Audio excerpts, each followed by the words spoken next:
could you do this to me? Mother, don't make a scene. A scene after what you've done? Keep your voice down. Well, isn't that just typical? This is a nightmare. Dad, who is that? That's your grandmother's sister. Hello? I can't believe this is happening. We need to talk. It's about the mayor. What about him? Tell me now. Not over the phone. Just come inside. The moment red wine splashed across my white dress, the ballroom fell silent. I looked at my daughter, hoping she would stand beside me, but Olivia only sighed and whispered, "Mom, please don't embarrass me." Across the room, Mayor Charles Mitchell chuckled while his daughter Savannah smiled as if humiliating a 67-year-old widow were the highlight of the evening. I walked away with tears in my eyes, believing I had just lost the last piece of my family's respect. Then, before I reached my car, my phone rang from an unknown number, and the voice on the other end changed everything I thought I knew. If this story touches something in your heart, I'd love for you to stay with me until the end. Please like this video if you've ever been underestimated, and subscribe if you enjoy stories about courage, family, and second chances. Most of all, tell me in the comments, what would you have done if your own child had turned away in your darkest moment?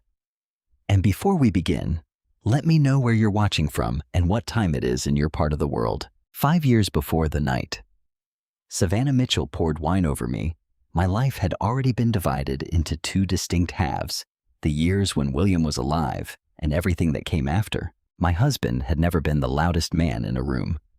He was the kind of person people overlooked until something important needed to be fixed.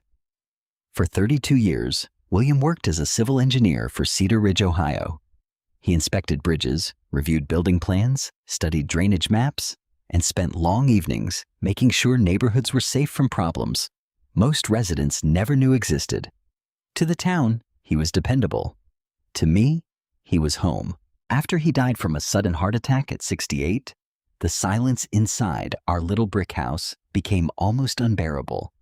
His coffee mug remained in the kitchen cabinet. His old brown jacket still hung behind the laundry room door. For months, I caught myself listening for the sound of his key turning in the front lock.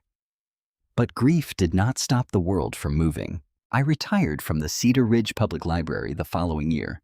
I had spent nearly 4 decades recommending novels, organizing children's reading programs, and helping older residents fill out online forms they found confusing. I never earned much money, but I loved my work. The library was one of the few places where nobody cared about the car you drove or the neighborhood you lived in. People came through the doors because they needed something, and I was proud to help them find it. My daughter Olivia used to love the library too. When she was little, she would sit behind the circulation desk after school, swinging her legs and drawing houses on scrap paper. Every house had tall windows, flower gardens, and families smiling in front of them. "I'm going to sell beautiful homes one day," she told me when she was 9. William looked at her drawing and said, "Then make sure the people inside those homes are happy too. A house is just walls without kindness." At the time, Olivia nodded seriously. For years, I believed she remembered his words. William and I sacrificed almost everything to give Olivia opportunities we never had. We paid for dance lessons when money was tight. We bought her a used car when she started college. William took extra consulting jobs, and I worked Saturday events at the library so she could graduate without crushing student debt. When Olivia earned her real estate license, we celebrated with a homemade dinner and a grocery store cake that said, "Congratulations, Olivia," in uneven blue frosting. She cried that night. She hugged both of us and promised she would make us proud. At first, she did. Olivia worked hard. She sold modest homes to young couples and helped elderly clients downsize without pressuring them. She called me after every closing. Sometimes she would bring flowers to families on moving day. But after William died, something changed. It did not happen all at once. It happened in small pieces. Olivia joined a luxury real estate agency downtown. She started attending private events with developers, attorneys, and local politicians. She traded her practical sedan for a leased European car. She began talking about positioning, influence, and valuable relationships. When she visited me, she looked around my house as though she were inspecting a property that had failed to appreciate. "You should update the kitchen," she said one afternoon. "The cabinets still work." "That isn't the point, Mom. People notice these things." "I don't plan on selling." She gave me a tight smile. "People notice anyway." At first, I laughed off comments like that. I told myself she was simply ambitious. I had raised her to dream bigger than I had.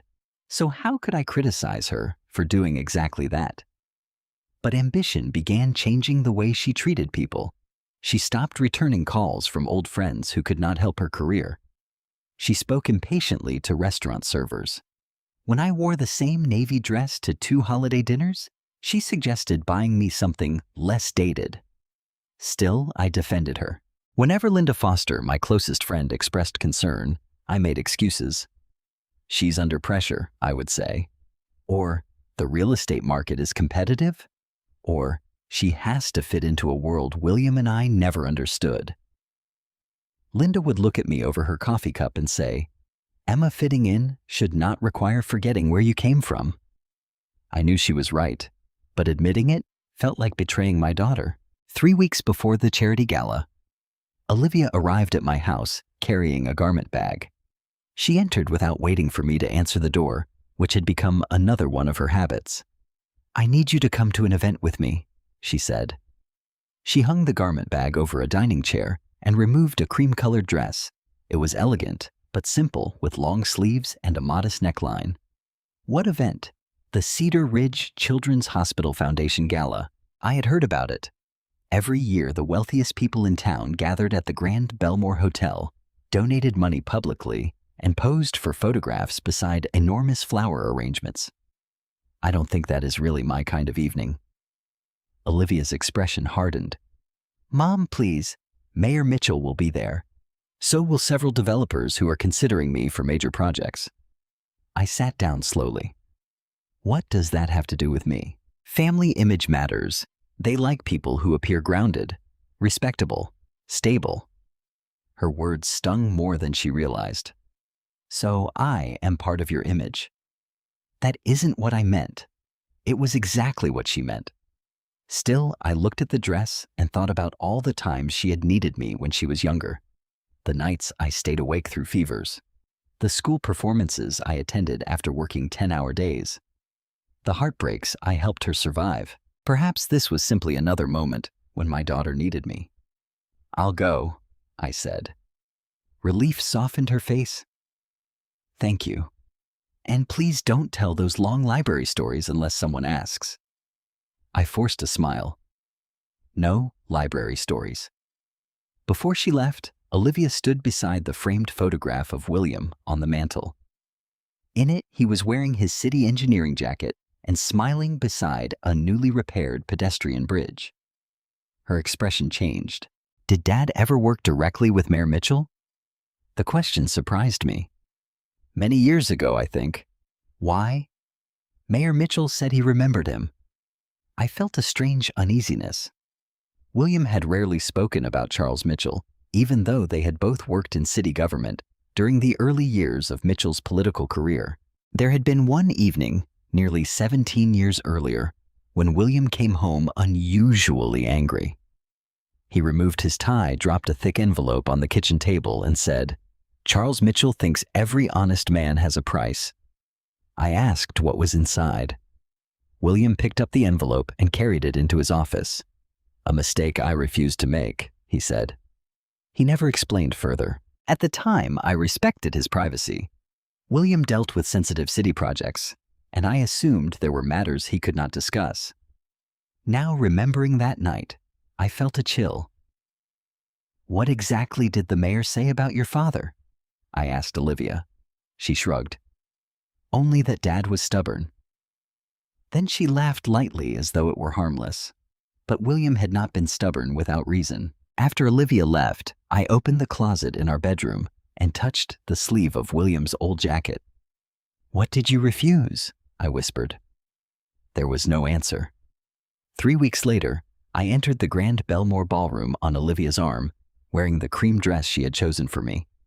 I believed I was there to support my daughter. I had no idea that before the night ended, I would be publicly humiliated, abandoned by the child I had sacrificed everything for, and pulled into a secret William had carried to his grave. LT, uncomfortable. Most of the women wore gowns that probably cost more than my first car. Their jewelry caught the light every time they lifted a glass. Men in tailored tuxedos discussed property developments and campaign donations as casually as my friends discussed grocery prices. Olivia, however, seemed completely at home.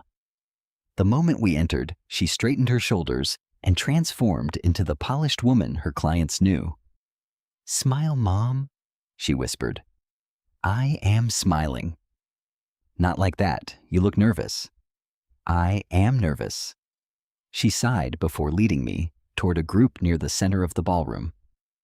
Mayor Charles Mitchell stood among them. He was 63, broad-shouldered, silver-haired, and practiced in the art of making every person believe he remembered them. His face appeared on campaign signs, local television interviews, and the annual Christmas parade banner. Beside him stood Savannah Mitchell. She wore a fitted crimson gown and a diamond necklace that rested perfectly against her skin. She was 26, beautiful and fully aware of the power her father's name gave her. Olivia had spoken about Savannah often. According to my daughter, Savannah was involved in several charitable foundations, though Linda once described her involvement as posing beside checks other people wrote. "Mayor Mitchell," Olivia said brightly, "it's wonderful to see you." The mayor shook her hand. "Olivia, I hear excellent things about your work." Then his eyes moved toward me. For 1 second, his smile disappeared. It was a small change, but I noticed it. "Mayor Mitchell, this is my mother, Emma Walker." His gaze stayed on my face. Walker. My late husband was William Walker. The mayor's hand tightened around his glass. "Of course," he said, "the city engineer. You remember him?" William was difficult to forget. His smile returned, but it no longer reached his eyes. Savannah barely glanced at me. "Your dress is very traditional," she said. I understood the insult. Olivia did too. My daughter laughed nervously. "Mom prefers classic things." "Clearly," Savannah replied. Mayor Mitchell changed the subject, asking Olivia about a riverfront development project. Within seconds, they were discussing zoning approvals and commercial contracts. I stood silently beside them. A man carrying a small camera moved along the edge of the group.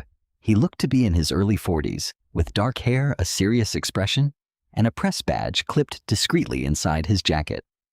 When our eyes met, he nodded politely.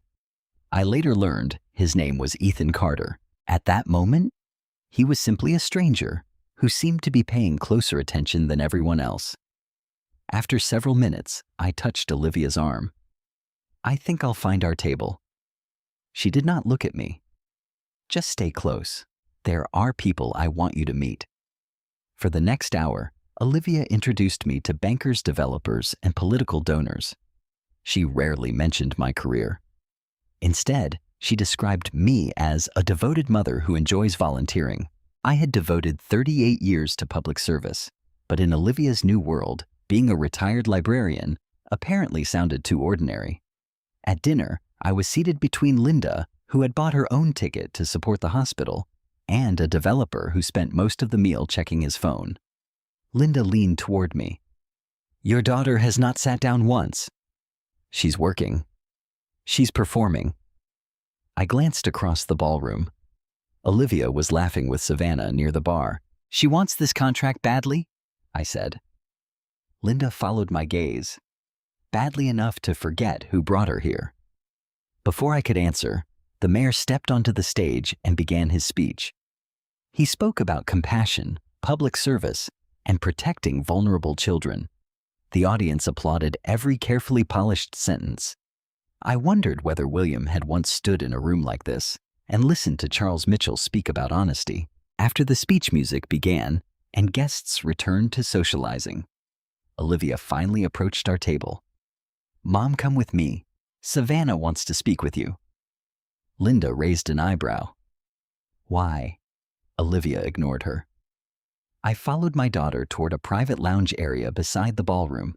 Savannah stood there with two women around her age, each holding a glass of red wine. "There she is," Savannah said. Her friends smiled in a way that made me uneasy. Savannah looked at my dress. "I've been wondering, did Olivia choose that for you?" I nodded. "I thought so. Olivia has excellent taste when she isn't limited by the client." The women laughed. I felt Olivia stiffen beside me, but she said nothing. Savannah stepped closer. "My father says your husband used to work for the city." "He did?" "He also says your husband caused unnecessary delays on important projects." I looked directly at her. William took safety seriously. That is a polite way of saying he was difficult. He was an honest man. Savannah's smile narrowed. "You people always say that when someone lacks influence." I heard Olivia whisper, "Savannah." But it was not a warning. It sounded more like a plea not to create trouble. I should have walked away. Instead, I said, "Influence disappears, character does not." The smile vanished from Savannah's face. One of her friends looked down at her glass. Savannah stepped closer until only a few inches separated us. "You should be careful, Mrs. Walker. People might think you're bitter because your husband never became important." My throat tightened. William was important to the people who loved him. For a moment, the noise of the ballroom seemed to fade. Then Savannah tilted her wine glass. The red wine poured slowly and deliberately down the front of my cream dress. It was not a stumble. It was not an accident. She watched the wine spread across the fabric before letting out a theatrical gasp. "Oh my God, I'm so sorry." Her friends covered their smiles. Several nearby guests turned toward us. I stood frozen. The cold wine soaked through the dress. A red stain bloomed across my chest and waist like an open wound. I looked at Olivia.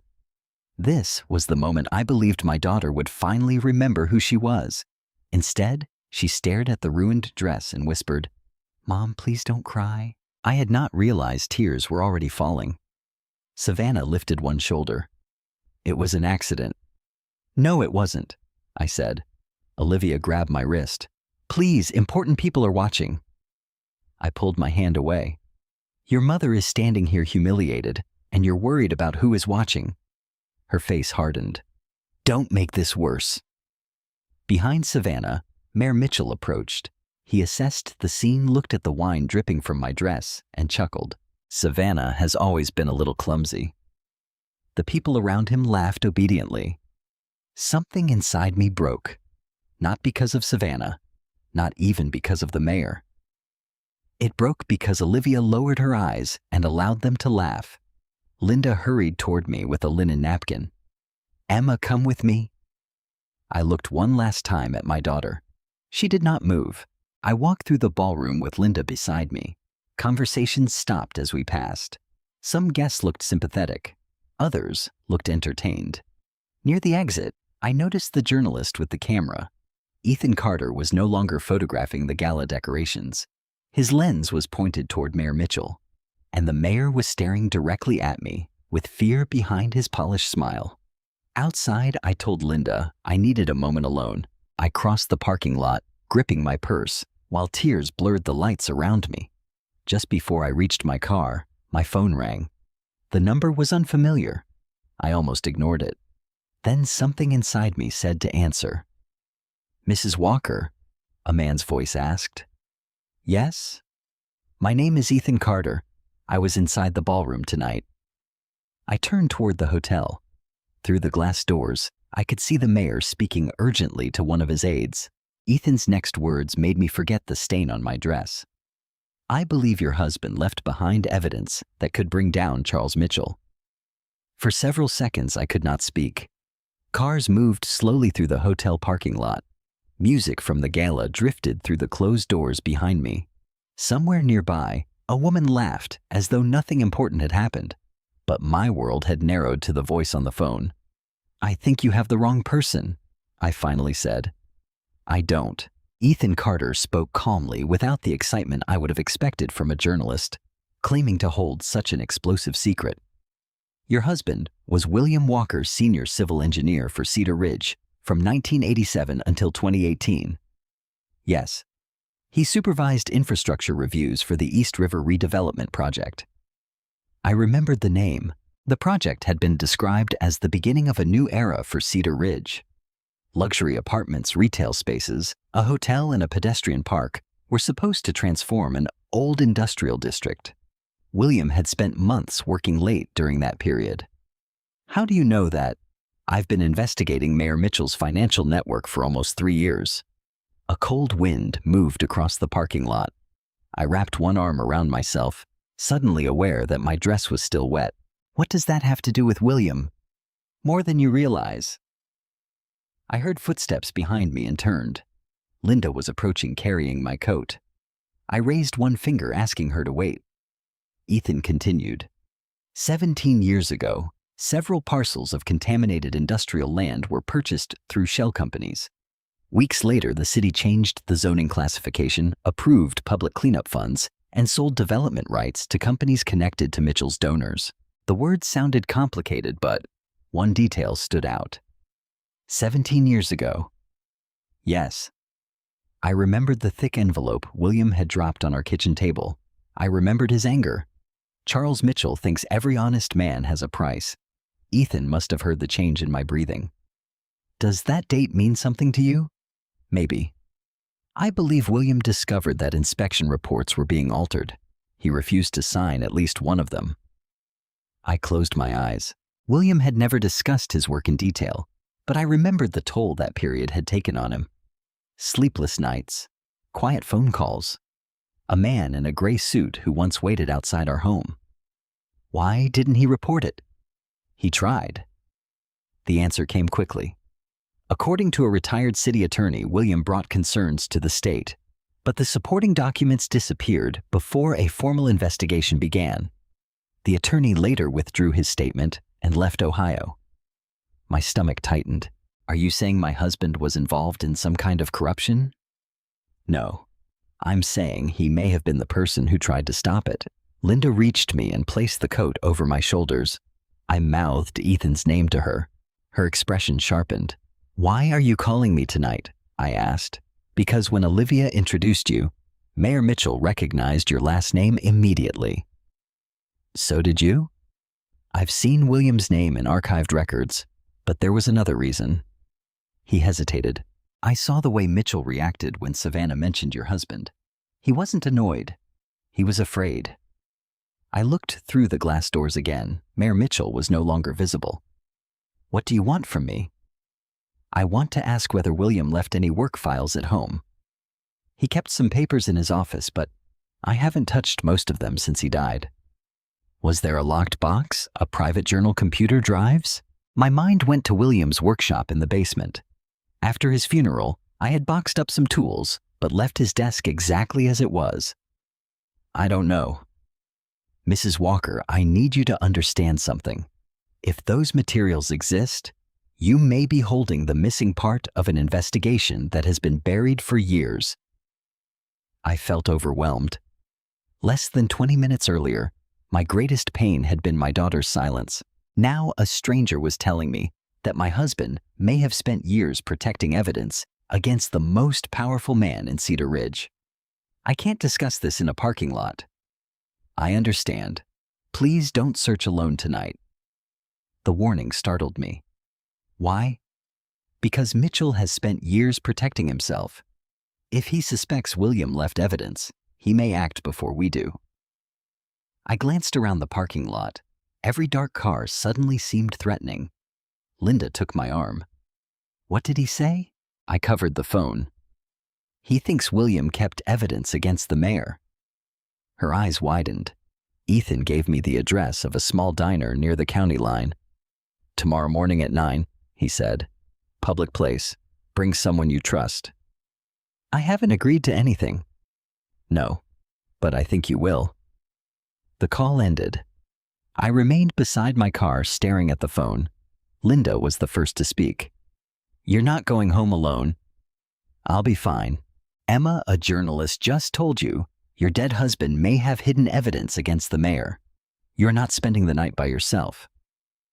Normally, I would have argued. That night, I did not have the strength. Linda drove me home while I sat in the passenger seat, wearing my stained dress beneath my coat. I kept replaying Olivia's words. Don't make this worse. I wondered how many times I had stayed silent to protect her comfort. When we reached my house, the porch light was on. I always left it burning when I went out at night. William had installed the fixture himself and insisted on replacing the bulb before it died. Inside, everything appeared normal. Linda checked the downstairs rooms while I changed clothes. When I removed the cream dress, I stared at the dark red stain. I should have felt ashamed. Instead, I began to feel angry. Savannah had humiliated me because she believed I was powerless. Mayor Mitchell had laughed because he believed nobody would challenge him. Olivia had abandoned me because she believed their approval mattered more than my dignity. I placed the dress inside a clear garment bag rather than throwing it away. "What are you doing?" Linda asked when she saw it. "Keeping it." "For what?" "I don't know yet." Neither of us slept much. At 9 the next morning, we entered Miller's Diner 20 miles outside Cedar Ridge. Ethan was seated in a rear booth with a folder and 2 cups of coffee. Without the press badge, he looked less like a journalist and more like an exhausted teacher. He stood as we approached. "Mrs. Walker, Ms. Foster." "Call me Emma," I said, "but don't mistake that for trust." A faint smile touched his face. "Fair enough." He opened the folder. Inside were copies of city maps, bank records, and old photographs. One picture showed William leaving the municipal building beside Mayor Mitchell. William looked furious. Mitchell appeared to be speaking close to his ear. The date printed in the corner was the same week William had brought home the thick envelope. Ethan pointed to a map of the East River District. These parcels were declared safe for residential development based on inspection reports carrying William's approval code. Did he approve them? I don't believe so. The digital signatures were entered after he filed objections. I looked at the copied reports. William's employee number appeared beneath several approvals. Someone had used his identity. Why wasn't he blamed? He nearly was. But then the original server records vanished and the project was quietly restructured.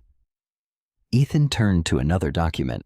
"This is a statement from a former city clerk."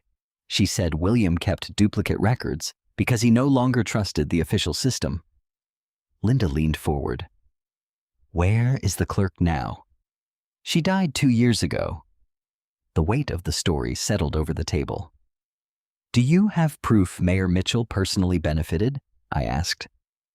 "Not enough to publish, not enough for charges, but I have evidence linking his campaign donors to the shell companies."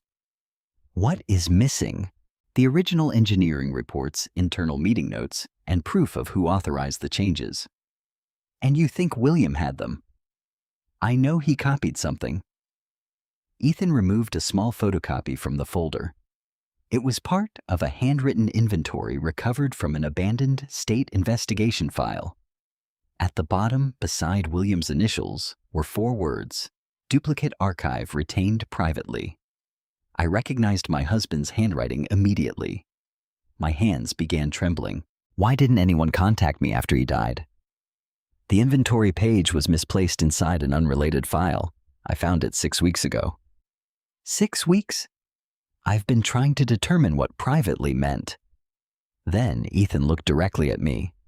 "When I saw you last night, I realized it may have meant his home." I thought about William's office upstairs, the basement workshop, and the boxes I had never opened. There was one memory I had almost forgotten. A few months before his death, William had asked me whether I still remembered the combination to our old cedar chest. I had laughed and told him we had not used that chest in years.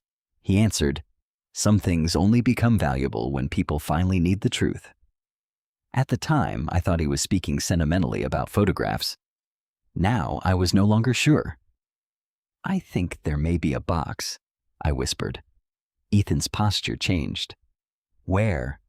"In my house." Before he could respond, my phone vibrated. A message appeared from Olivia. "Mom, Mayor Mitchell heard a reporter spoke to you. Please do not say anything until we talk." I stared at the screen. I had not told Olivia about Ethan. Neither had Linda. The mayor already knew, and somehow less than 12 hours after humiliating me, he was using my daughter to reach me. I did not answer Olivia's message. For most of my life, ignoring my daughter felt unnatural. Even when she was an adult, I responded to every call. If she needed a recipe, I found it. If she misplaced an insurance form, I helped her replace it. If she called at midnight after an argument, I listened until she felt calmer. But that morning, the words on my screen did not sound like concern. They sounded like a warning delivered on someone else's behalf. Ethan noticed my expression. Is something wrong? I turned the phone toward him. He read the message without touching it. How would Mayor Mitchell know I called you? You were seen speaking to me. You called after I left the ballroom. Then someone was watching the parking lot, or someone has access to Olivia's messages. Linda crossed her arms. We need to go to Emma's house now. Ethan gathered his documents. I agree, but we should be careful. I almost laughed. Until the night before, careful had meant checking the stove before leaving home or avoiding icy sidewalks. Now, careful meant wondering whether the mayor of my town was monitoring me. We returned to Cedar Ridge in separate cars. Ethan followed several minutes behind us, so it would not appear that we were traveling together. When Linda and I reached my street, a dark SUV was parked 2 houses away. There was nobody visible inside. Do you recognize it? Linda asked. No. We continued past my house instead of stopping. At the next intersection, Linda turned left, then circled the block. The SUV remained where it was. It could belong to a neighbor, I said. It could? Linda replied, though neither of us believed it. We parked inside my garage and closed the door immediately. Ethan arrived 10 minutes later through the alley and entered through the back. The house felt different with him inside. William's photographs, my books, and the familiar furniture suddenly seemed like pieces of evidence rather than parts of a life. Where did William keep work materials? Ethan asked. His upstairs office and the basement workshop. We should start with the office. I led them upstairs. I had cleaned the room regularly, but changed very little since William's death. His desk faced the window. Technical books filled 2 shelves. A brass lamp stood beside an old computer that had not been turned on in years. For the first hour, we found nothing unusual. There were tax records, household receipts, warranty papers, and folders from city projects that were already public. Ethan reviewed each item carefully. Linda searched the bookcase while I opened drawers. Inside the lowest desk drawer, beneath a stack of graph paper, I found an envelope with my name on it. Emma. The handwriting was William's. My knees weakened. I sat in his chair and held the envelope without opening it. Do you need a moment? Linda asked. I've had 5 years of moments. Still, my fingers shook as I broke the seal. Inside was a single sheet of paper. My dearest Emma, if you are reading this, then either I finally found the courage to explain everything, or time made the decision for me. There are records I kept because powerful people changed the truth and expected ordinary families to pay the price. I did not tell you because I wanted to protect you and Olivia. Perhaps that was wrong. Perhaps silence only delays danger. The cedar box contains what they were willing to destroy lives to hide. Do not use it for revenge. Use it only if truth becomes necessary. Trust the dates. Trust the original maps. And remember that the person who seems most frightened may not be the person in the greatest danger. I love you beyond every word I failed to say. William. For several seconds, the room disappeared behind my tears. This grief was different from the humiliation at the gala. That pain had made me feel small. William's letter made me feel the weight of every conversation we never had. Where is the cedar box? Ethan asked gently. I wiped my face. We had an old cedar chest when Olivia was young, but I haven't seen it in years. Linda looked around the room. Could it be in the basement? I remembered William moving furniture shortly before retiring. He had installed a new shelving unit in the workshop and insisted I not help because the basement stairs bothered my knees. We went downstairs. The workshop smelled faintly of wood machine oil and dust. William's tools remained arranged on the wall. A heavy bookshelf stood against the rear foundation. At first, it appeared ordinary. Then Ethan crouched near the floor. There are scratches here. 2 narrow marks ran across the concrete beneath the shelf. Together, Ethan and Linda pulled the bookshelf forward. Behind it was a shallow recessed space covered with a plywood panel.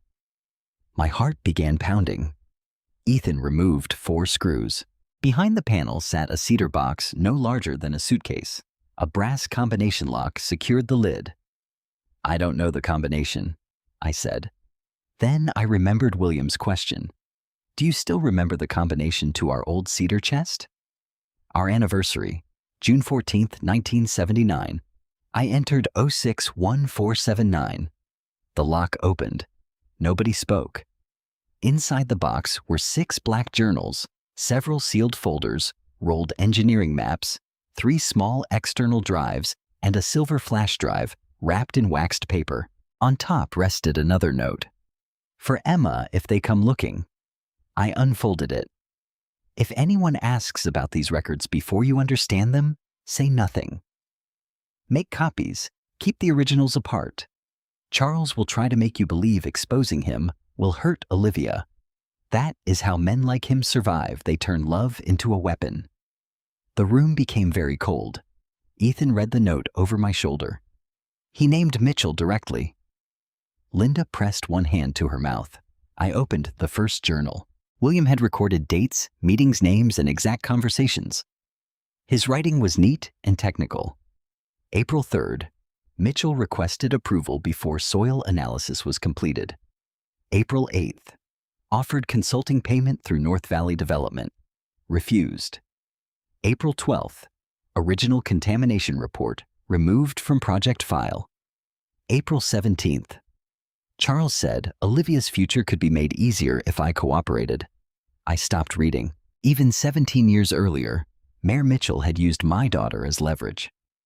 Olivia had been 22.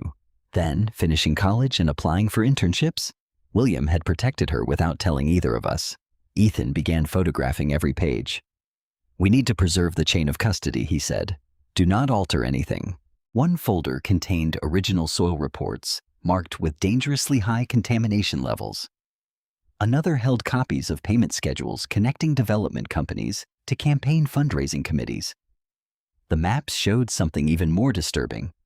Several neighborhoods built during Mitchell's administration had been constructed over land William considered unsafe.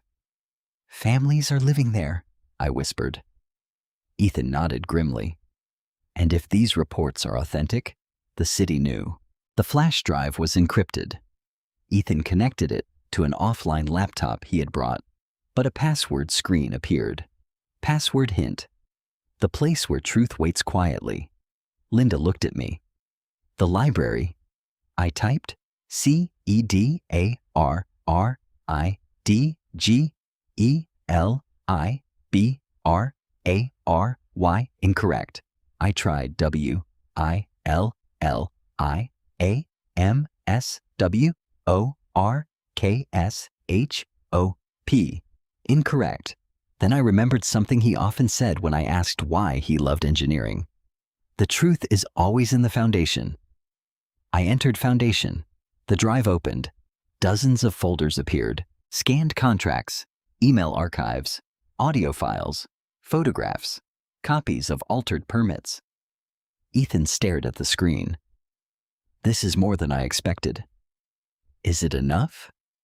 He looked at me. If it is verified, this could end Mitchell's career and send several people to prison. A sound came from upstairs.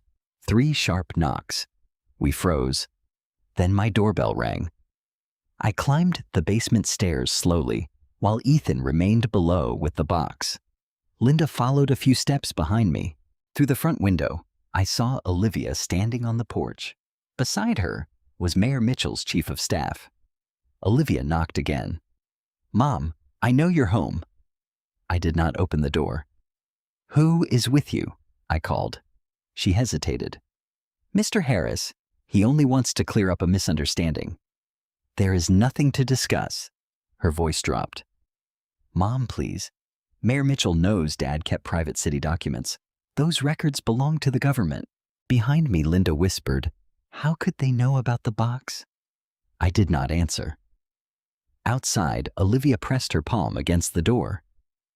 You don't understand what you're getting involved in. For the first time, I heard fear beneath her impatience. Then explain it to me without his employee standing beside you. Mr. Harris stepped closer to the door. Mrs. Walker retaining municipal records may be a criminal offense. We would prefer to resolve this discreetly. Discreetly. The same word powerful people used when they wanted truth buried. I thought about the ballroom, Savannah's smile, the mayor's laughter, Olivia telling me not to make things worse. William had warned me that Charles would use my love for my daughter as a weapon.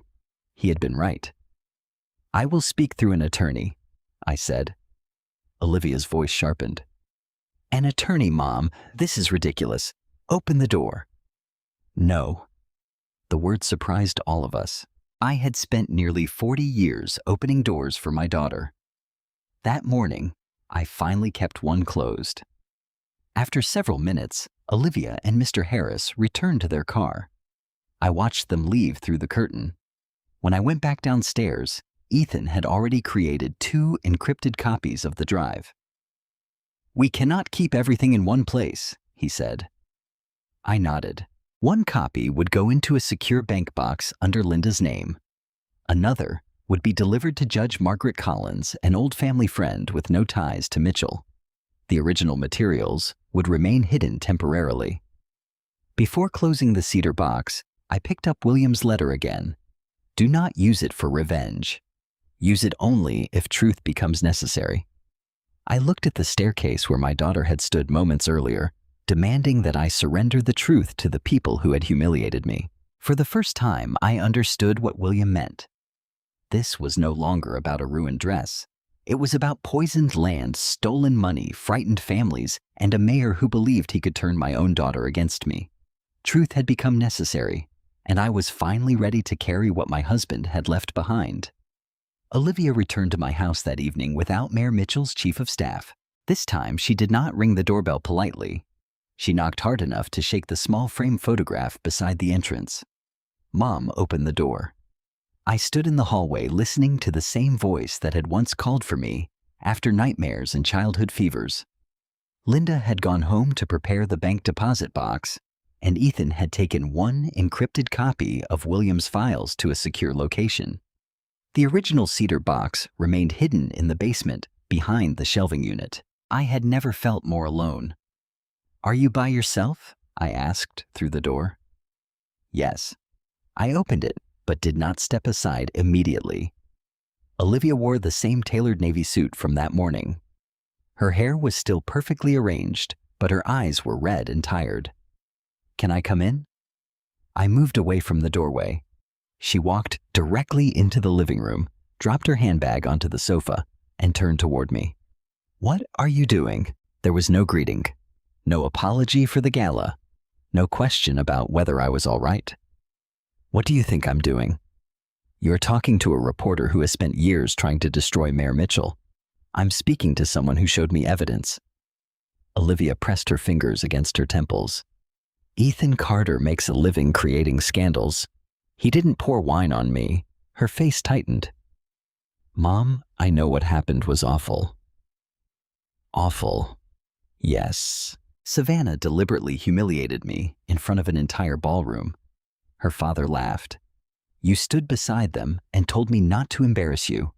I was trying to keep the situation from getting worse. For whom? She looked away. That silence answered more clearly than words. I walked toward the mantel and picked up the framed photograph of William. Your father spent his whole life believing that doing the right thing mattered. Dad is gone. The cruelty of the sentence seemed to surprise even her. She softened her voice. I'm sorry. I didn't mean it like that. But you said it. Olivia sank into a chair I have worked for years to build my career. Do you understand how hard it is to be taken seriously in luxury real estate? One mistake, one rumor, one wrong connection, and clients disappear. Is that why you brought me to the gala? To prove you came from a respectable family? She looked at me sharply. I brought you because I wanted you there. No. You brought me because you believed I made you look grounded. That isn't fair. It is exactly what you told me. Olivia stood again. Fine. Maybe appearances mattered. They matter in my business. But that does not mean I don't love you. Love that disappears when important people are watching is not love I recognize. Tears filled her eyes, but anger remained stronger. You don't understand what is at stake. Then explain it. She paced toward the window and looked outside before speaking. Mayor Mitchell has been helping me secure the Riverfront Commons project. I recognized the name from her conversations during the gala. It was a massive redevelopment proposal involving offices, luxury condominiums, restaurants, and a public park. How has he been helping you? He introduced me to the principal investors. If the deal closes, my firm will give me the lead sales contract. How much is that worth? Her hesitation told me the answer was significant. Potentially several $1 million over 5 years. I stared at her. And what does he want in return? Nothing illegal. That was not my question. She folded her arms. He wants loyalty. He expects people around him not to spread accusations before they understand the consequences.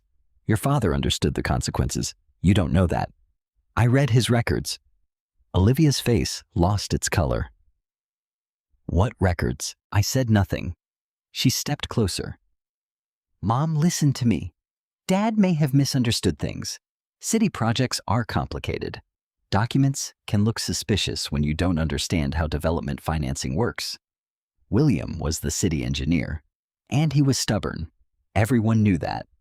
The phrase sounded exactly like Mayor Mitchell. I felt something painful shift inside me. Did Charles tell you to say that? Please stop calling him Charles as though this is personal. It became personal when his daughter poured wine over me, and he laughed. That incident has nothing to do with old engineering files. It has everything to do with power. They believed they could humiliate me because they thought I was nobody. Olivia's voice rose. This is not about your pride, no. It is about families living on land the city knew was contaminated. She froze. For the first time, fear replaced anger. What are you talking about? I told her only part of what we had found. The original soil reports, altered permits, and hidden financial connections. Olivia listened without interrupting. When I finished, she shook her head. No, that cannot be true. Why? Because Riverfront Commons includes parcels near the East River District. The room became still. Did you sign anything connected to those parcels? She looked toward her handbag. I signed preliminary disclosure forms. Marketing agreements. Confidentiality documents. Did you read them? Of course I read them, but her answer came too quickly. Did you understand them? She turned away. That was when I realized Olivia was not merely protecting a future contract. She might already be tied to the mayor's network. What exactly did you sign standard documents? Bring them to me, I can't. Why not? They are confidential. Olivia! Your father left evidence suggesting the mayor used false reports to approve unsafe developments.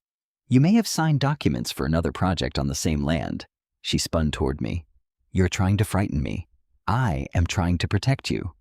By destroying the people who gave me a chance. People who give opportunities in exchange for silence are not helping you. Her hands began trembling. You have always done this. Done what? Made me feel guilty for wanting more. I stared at her in disbelief. Your father and I worked extra jobs so you could have more. Yes, and I was always expected to remember every sacrifice, every lesson, every quiet little rule about gratitude. I never asked you to repay us. You didn't have to. It was always there. The accusation cut deeper than Savannah's cruelty. I wondered how long my daughter had carried that resentment. "Were you ashamed of us?" I asked. Olivia looked toward William's photograph. "I was tired of being the librarian's daughter and the city engineer's daughter. I wanted people to see me." "We saw you. That was not enough." The honesty of her answer nearly broke me. She picked up her handbag. "If you give those files to Ethan Mayer, Mitchell will make sure I lose everything. If the files are true, you may lose everything by staying beside him." She reached the doorway and turned back. "Promise me you will wait." "For what?" "Until the riverfront contract is signed. Give me 30 days. I could hardly believe what I was hearing. "You want me to remain silent about poisoned land and stolen public money so you can close a deal? You don't know the full story. Neither do you." Her eyes filled with tears. "If you loved me, you would protect me." I thought about every year I had confused protection with surrender. "I do love you," I said. "That is why I cannot let you become part of this." Olivia opened the door. Then, "Don't expect me to forgive you when my life falls apart." She left before I could answer. The following morning, Ethan called. He had begun reviewing the electronic contracts on William's flash drive. "There's something you need to see," he said. We met at Judge Margaret Collins's home. Margaret had known William for nearly 20 years and had retired from the county court the previous spring. She was 71, sharp-eyed, and impossible to intimidate. Ethan opened a folder on his laptop. Among the recent files was a list of consultants and brokers connected to Riverfront Commons. Olivia's name appeared beside 3 limited liability companies. My stomach turned. "She told me she signed marketing documents," I said. "These are more than marketing documents," Margaret replied. One form identified Olivia as an authorized representative for a property holding company. "She may not understand what she signed," I said. "That is possible," Ethan answered. "But legally her name is now part of the chain." I looked again at the screen. Mayor Mitchell had promised my daughter success. Instead, he had placed her between himself and the evidence. William's warning returned to me.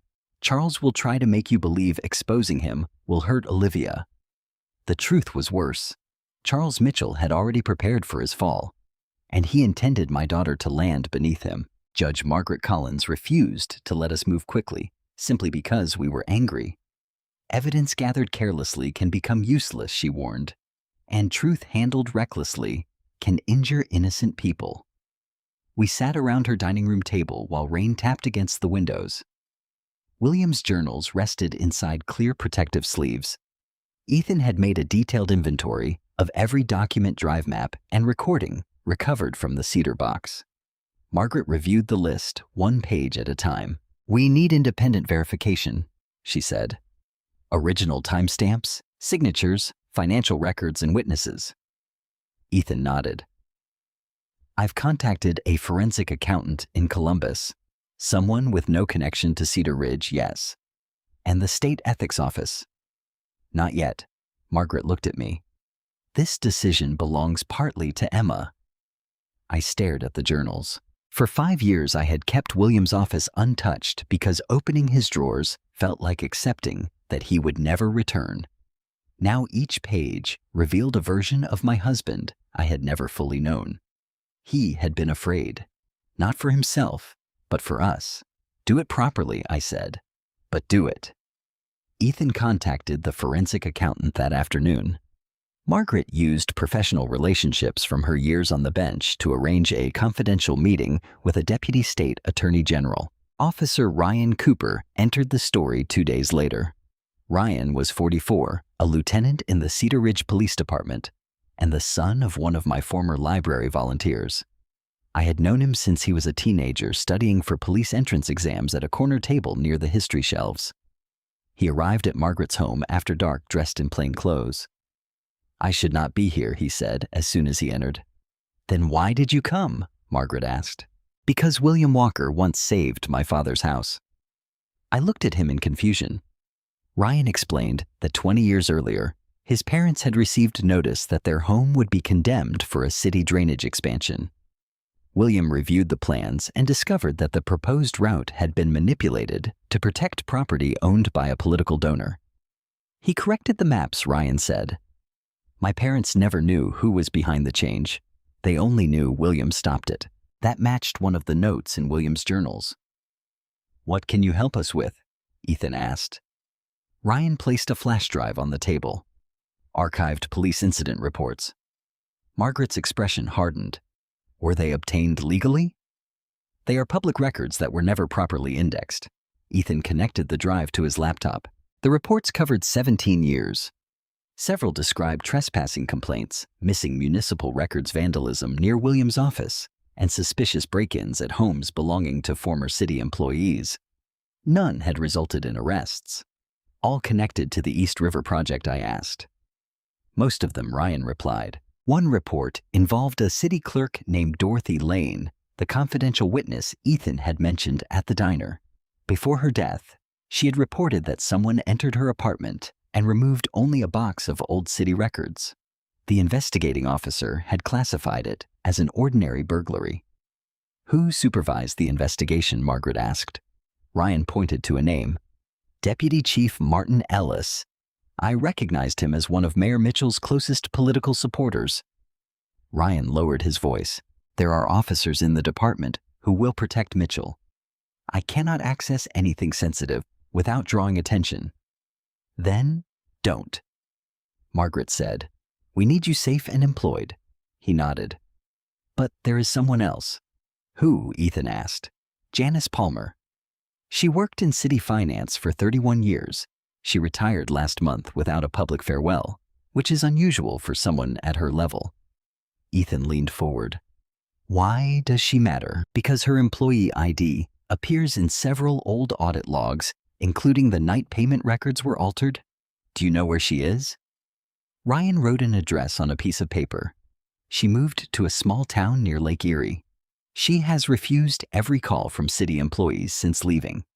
Ethan and Margaret traveled to see Janice the following day. I remained home because appearing with them might frighten her. For 6 hours, I heard nothing. Then Ethan called.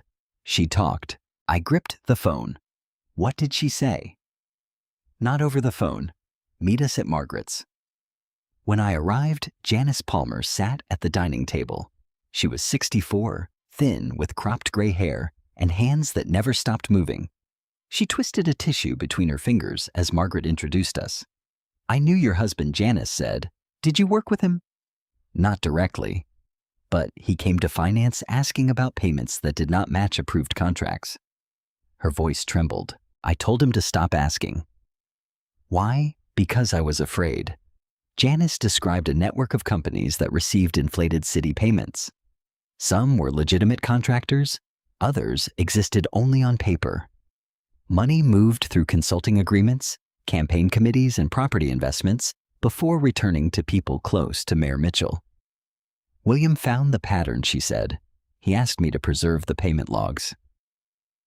Did you? She nodded slowly. For a while. Mayor Mitchell's chief of staff learned that William had been asking questions. Janice was called into a private meeting and shown photographs of her son leaving a rehabilitation center. They told me the newspapers could learn about his addiction, she whispered. He had finally found work. He was trying to rebuild his life. So you changed the records? I asked. Tears filled her eyes. I deleted entries from the official system. But William had already made copies. She reached into her purse and removed a small envelope. Inside was an old security token used to access archived city finance databases. I kept this because I told myself one day I would correct what I had done. Ethan examined it. Does it still work? I don't know. Margaret placed a hand over Janice's. You understand that cooperating may expose you to legal consequences. I do. Why now? Janice looked at me. Because I saw the video from the gala. My pulse quickened. What video? A guest posted a short clip privately. It hasn't spread widely yet. I saw that girl pour wine on you, and I saw Charles laugh. Her voice grew steadier. For 17 years, I told myself he was too powerful. Then I saw him humiliate William's widow in public, and I realized silence had not made him less dangerous. It only made him more certain he could do anything. Janice agreed to become a confidential witness. With her security token and William's records, the forensic accountant accessed archived payment data that had been marked as corrupted. The files were not corrupted. They had been hidden. Within days, Ethan built a timeline connecting city contracts to campaign donations and private property purchases. Several payments led directly to companies controlled by Mayor Mitchell's brother-in-law. Others passed through a charitable foundation operated by Savannah. What kind of charity, I asked. A youth arts foundation, Ethan said. Does it actually support young artists?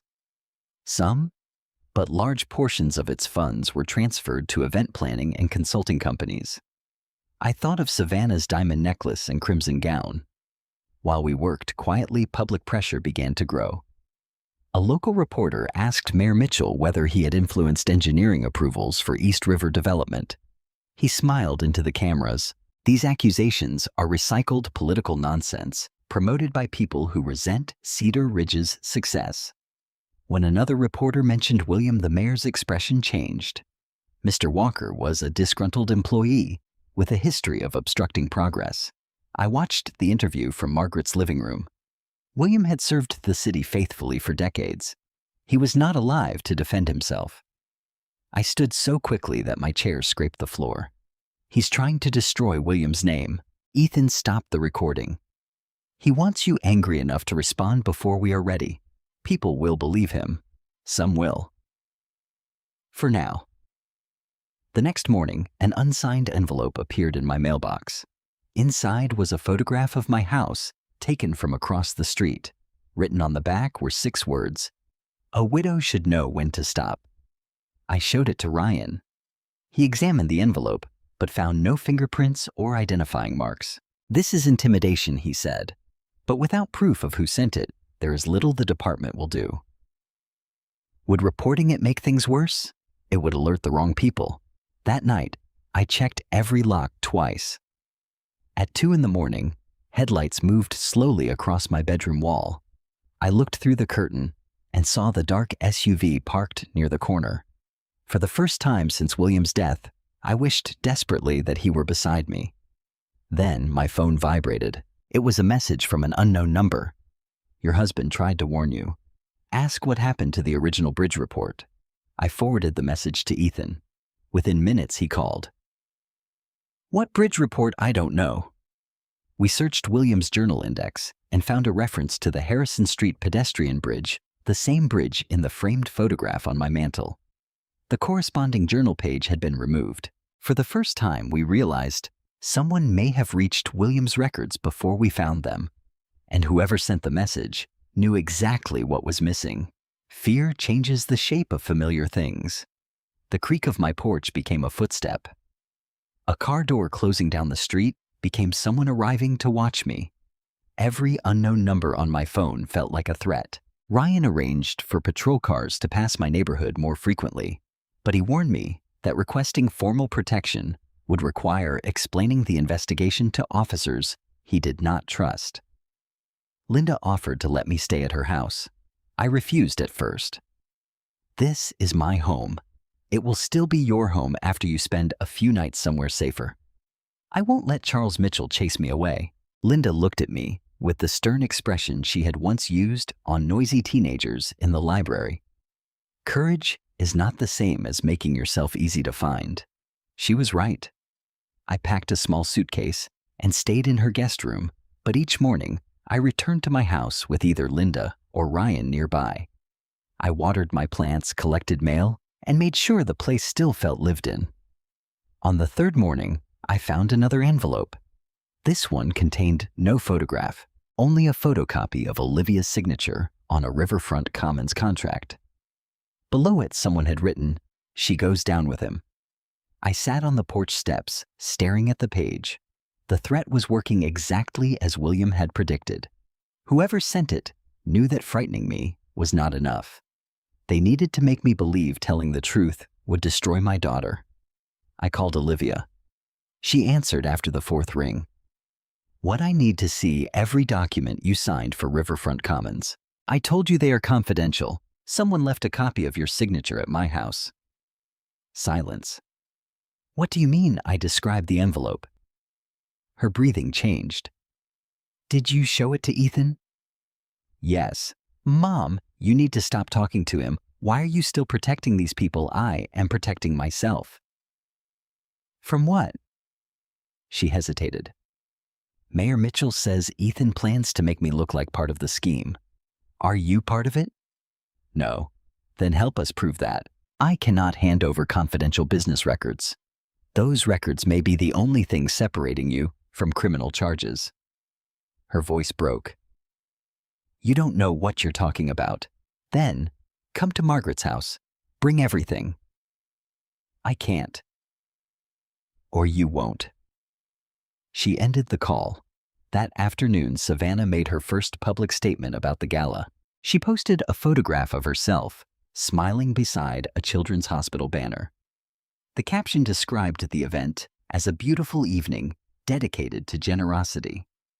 In the comments, someone asked about the woman whose dress had been ruined. Savannah replied, "Some people will do anything for attention. It was an accident," and she became emotional. Within hours, the comment reached local social media groups. Strangers began arguing about me. Some defended me. Others said I was exaggerating a simple spill because I wanted money or publicity. One comment came from an account using no real photograph. The old woman should be grateful she was invited. I closed the page, but the words stayed with me. Linda found me sitting at her kitchen table. Don't read comments written by people too cowardly to use their names. They are repeating Savannah's version. Then the truth needs a better witness. Ethan had been searching for complete gala footage. The clip Janice saw showed only a few seconds and had been recorded from across the room. It captured the wine falling, but not Savannah's comments beforehand. The Grand Belmore Hotel claimed its ballroom cameras had been undergoing maintenance. That is convenient, Linda said. Ethan contacted photographers, catering staff, and guests. Most refused to help. Several admitted privately that Savannah had poured the wine intentionally, but would not speak publicly. They are afraid of losing city contracts, he told me. Then Mitchell's power is not just political, it never was. The pressure expanded beyond anonymous messages. My bank called to verify a request to access my safe deposit records. I had made no such request. A contractor arrived at my house, claiming the city had ordered an urgent foundation inspection. Ryan checked the work order and found it was false. Someone attempted to reset the password to my email account. Ethan insisted I replace my phone and move all communication to encrypted devices. This is no longer ordinary intimidation, he said. Can we prove Mitchell ordered it? Not yet. The uncertainty was the worst part. Mayor Mitchell continued appearing at public events, smiling beside school children and cutting ribbons at new businesses. He behaved like a man untouched by fear. But Ethan noticed changes. 2 longtime donors canceled meetings. The city attorney resigned unexpectedly. A development company connected to East River hired a criminal defense firm. They know something is moving, he said. Our most important lead remained the missing bridge report. William's surviving notes referenced serious structural concerns involving the Harrison Street pedestrian bridge. The bridge had later undergone expensive emergency repairs after a support beam cracked. Ethan searched archived city meeting minutes. The original inspection report had been signed by William, then replaced 3 days later by a revised report declaring the bridge safe. Did someone forge his approval again? I asked. It appears so. What does that prove about Mayor Mitchell? Maybe nothing by itself.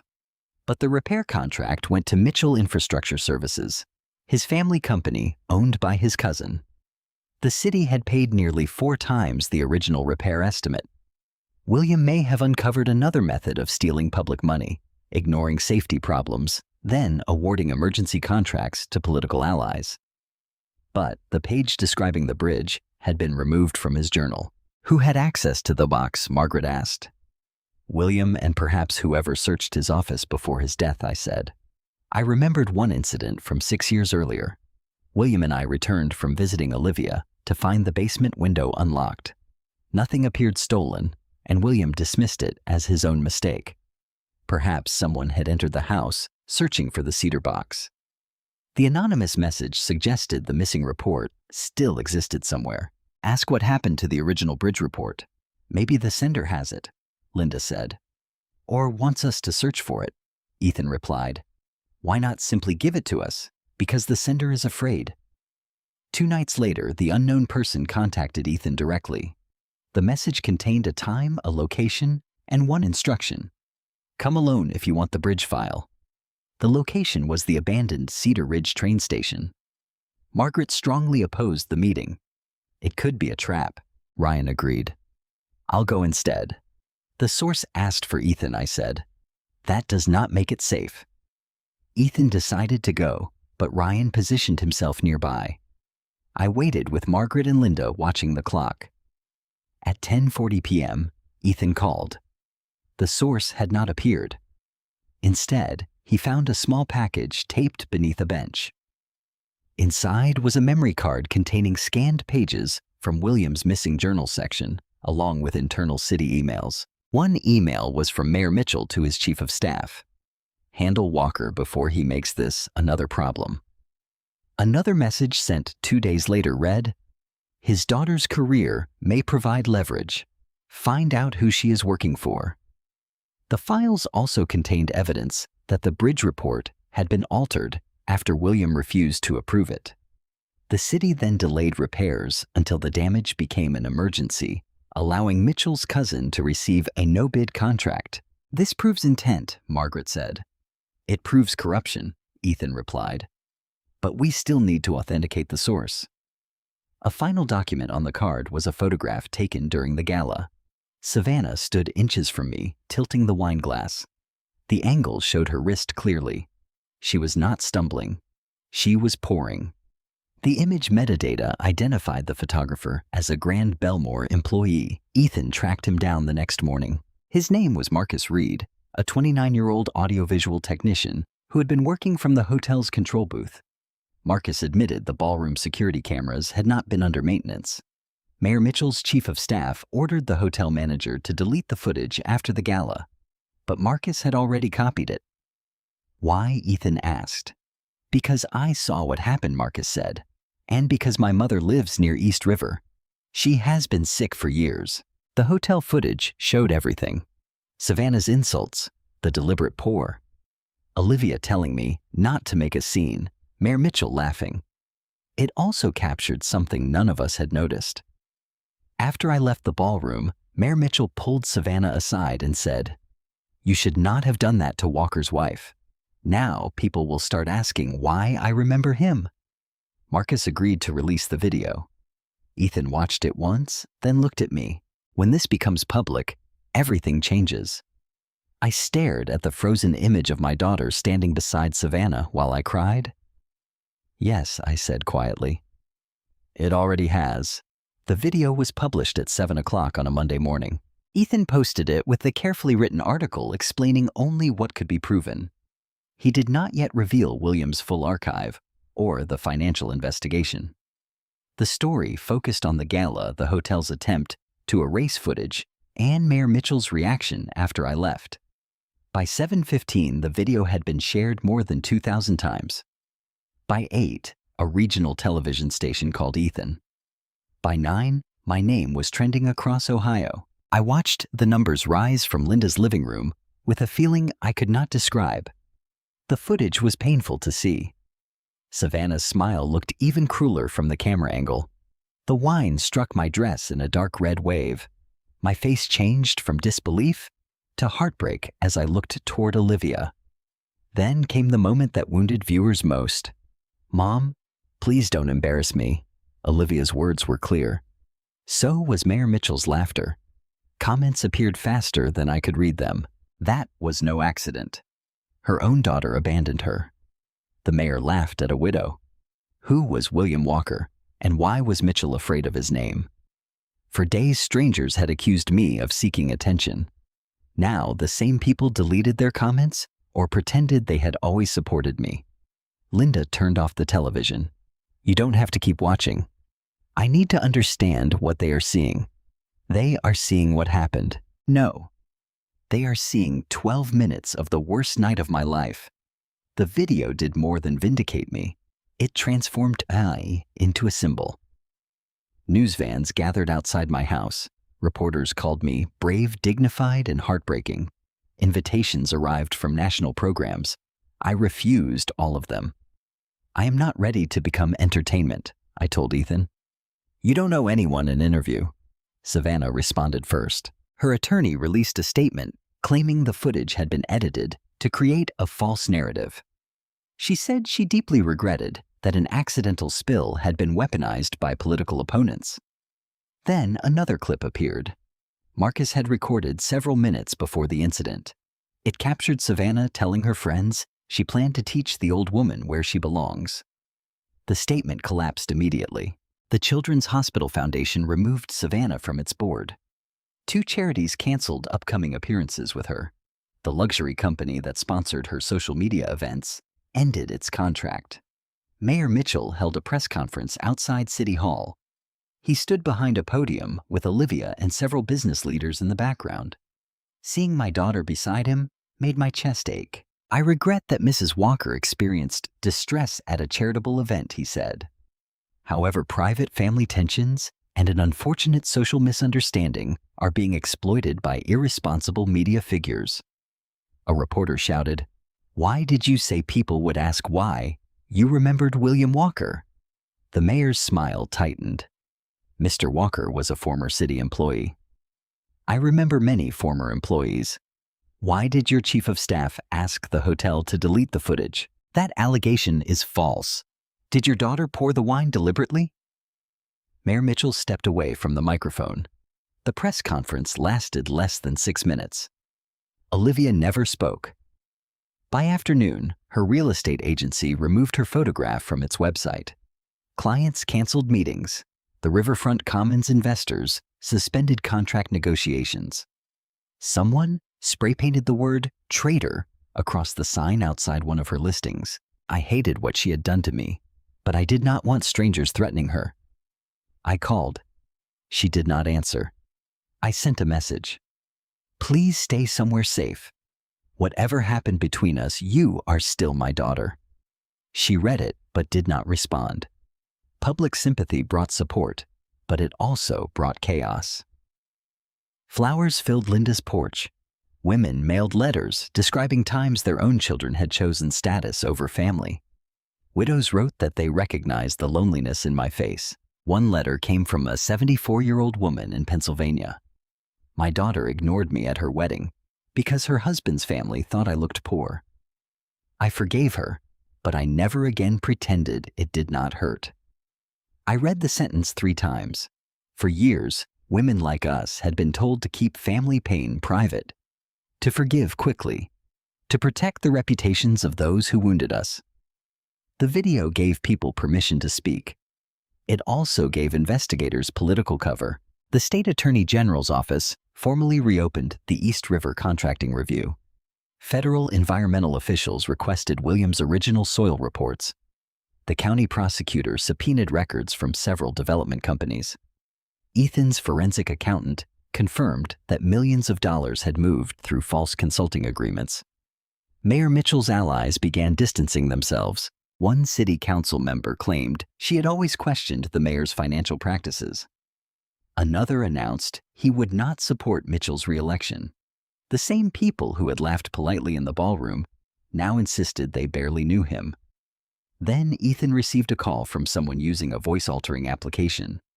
The caller knew details not contained in Williams' files. There is another account, the voice said. The campaign money is only the surface. Who are you? Ethan asked. Someone who signed checks. The caller provided the name of a bank in Delaware and a series of account numbers. Ethan sent the information to the forensic accountant. The accounts belonged to a web of trusts, investment companies, and property funds. Several ultimately connected to Mayor Mitchell's wife. More than $12 million had passed through them over 9 years. The money came from contractors that received city projects. This is the second whistleblower, Ethan told us. Do we know who it is? I asked. Not yet. The caller contacted him again the next evening. This time, the voice sounded less distorted. I worked for Mitchell Infrastructure Services. Ethan asked for proof. The whistleblower sent internal ledgers showing that city contracts had been inflated by 20 to 40%. Excess funds were transferred to consulting firms controlled by political allies. One transfer was labeled OW Advisory. Olivia Walker. My knees nearly gave way. Did Olivia receive money? I asked. The accountant checked the bank records. A payment of $75,000 had entered an account associated with one of Olivia's business entities. I called her again. This time she answered. Did Mayor Mitchell pay you $75,000? Her silence terrified me. It was a consulting advance, she said. For what work? Future sales strategy. Did you do the work? The project was delayed. Did you return the money? No. Olivia. That payment may have come from stolen public funds. She began crying. I didn't know. Then give investigators your documents. I can't. Why? Because there are emails. What emails? He told me how to describe the payment if anyone asked. I closed my eyes.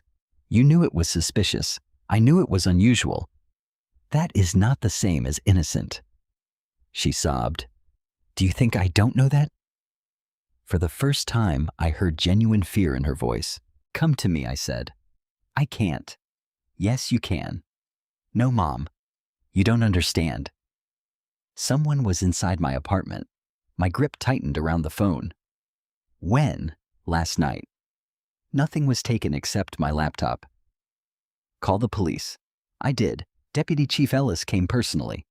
The same man who supervised the old disappearances of evidence. Olivia, leave now. Where would I go? To Linda's house? To Margaret's? Anywhere Mitchell cannot control. She did not answer. Then I heard another voice in the background. A man. Olivia whispered, I have to go, and ended the call. Ryan traced her location through an emergency request. Her phone was near a private residence owned by Savannah Mitchell. She went to them, I said, or they brought her there, Ryan replied. Before we could act, Mayor Mitchell appeared on television again. This time, he accused Ethan of harassing his family and manipulating a grieving elderly woman. Then a reporter asked about the Delaware accounts. For the first time, Charles Mitchell stopped smiling. He walked away without answering. That evening, the second whistleblower sent Ethan one final message.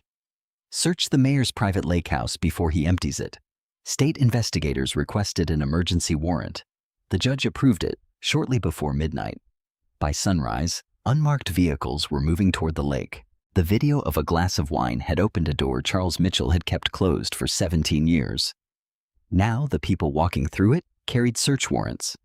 The first search began at 6:12 in the morning.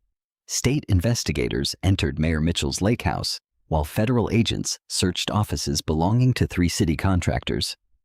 Another team arrived at Mitchell Infrastructure Services, carrying boxes, cameras, and digital evidence equipment. Local television helicopters circled above the lake.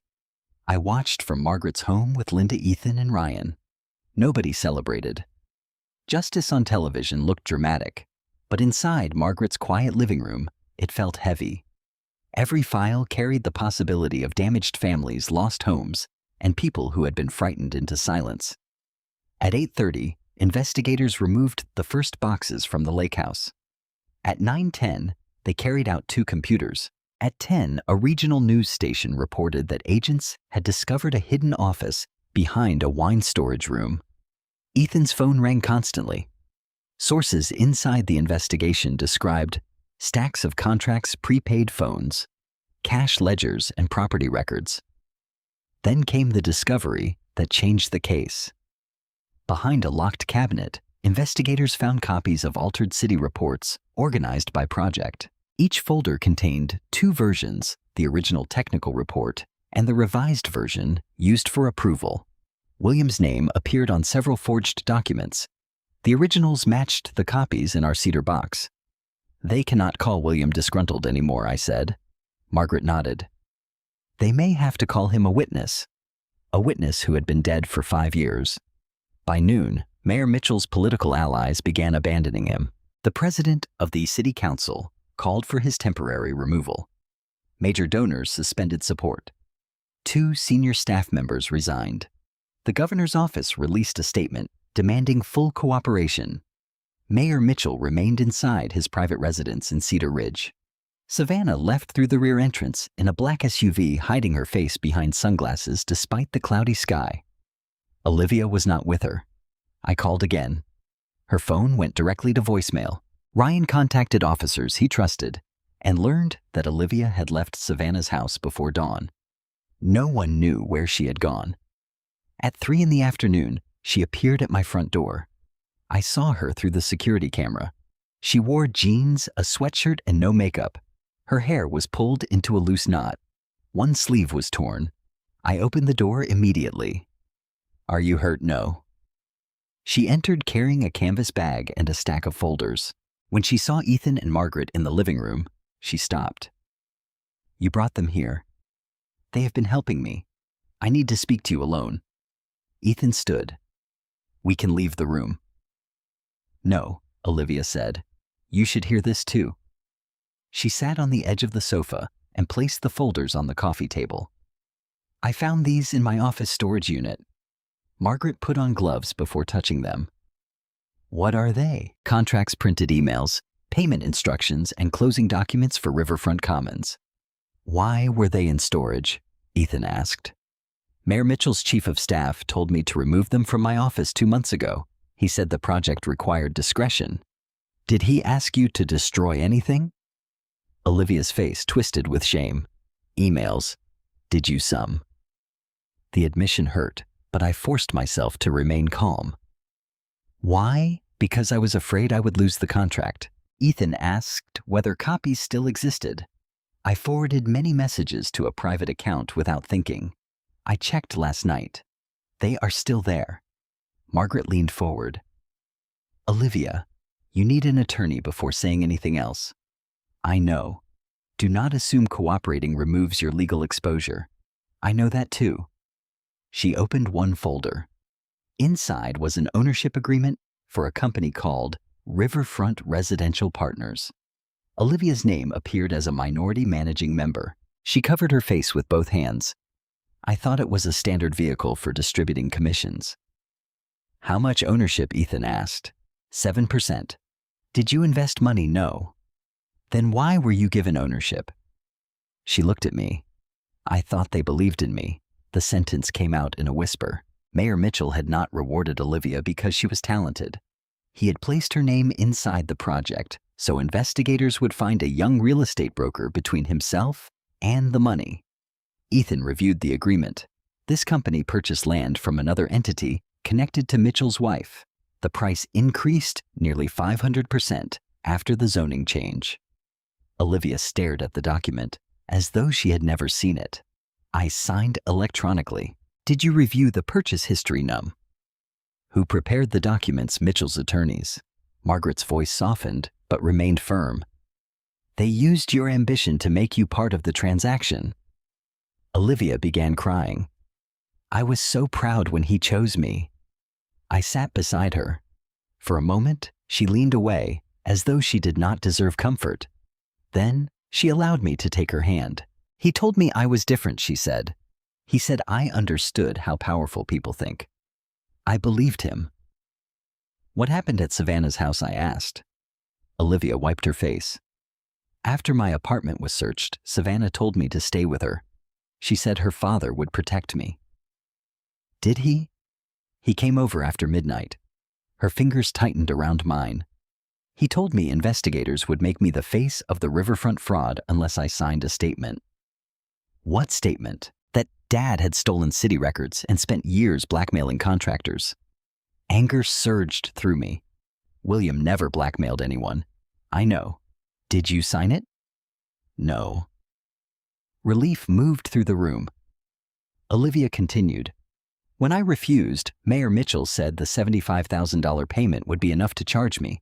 Then he showed me copies of documents with my electronic signature. The documents in the envelope I asked. More than those. Loan guarantees, environmental disclosures, payments I had never seen. Forged, Margaret asked. Some signatures are mine. Others look like mine, but I did not sign them. Ethan examined the pages. If they used your saved electronic signature without authorization, the metadata may prove it. Olivia nodded. That is why I went to the storage unit. I wanted the original emails. She removed a laptop from the canvas bag. This is an old computer I used when they first contacted me.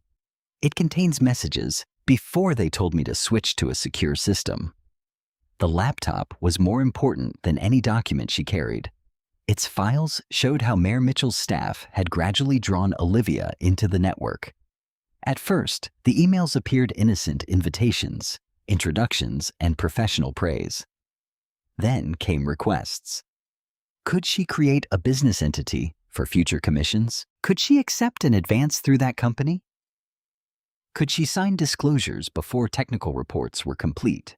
Each request was framed as normal. Each concession led to another. One email from the chief of staff read, "Do not involve your mother. Her connection to William creates unnecessary complications." Another said, "Charles believes family loyalty will keep Emma manageable if old issues return." Olivia covered her mouth when Ethan read it aloud. They knew who I was from the beginning. "Yes," I said. "They did not choose me because I was talented. You are talented. They chose me because of Dad." The truth was crueler than simple manipulation. Mayor Mitchell had spent years watching our family. When Olivia entered luxury real estate, he saw an opportunity to control William's surviving evidence through his daughter. "He thought you would influence me," I said. Olivia's face crumpled. And I did. For years, she had repeated the mayor's opinions, dismissed William as stubborn, and encouraged me to view powerful people as generous patrons. None of it had been accidental. By evening, Olivia had retained a criminal defense attorney recommended by Margaret. She formally requested a meeting with state investigators and agreed to preserve all devices and documents. Her cooperation came just in time.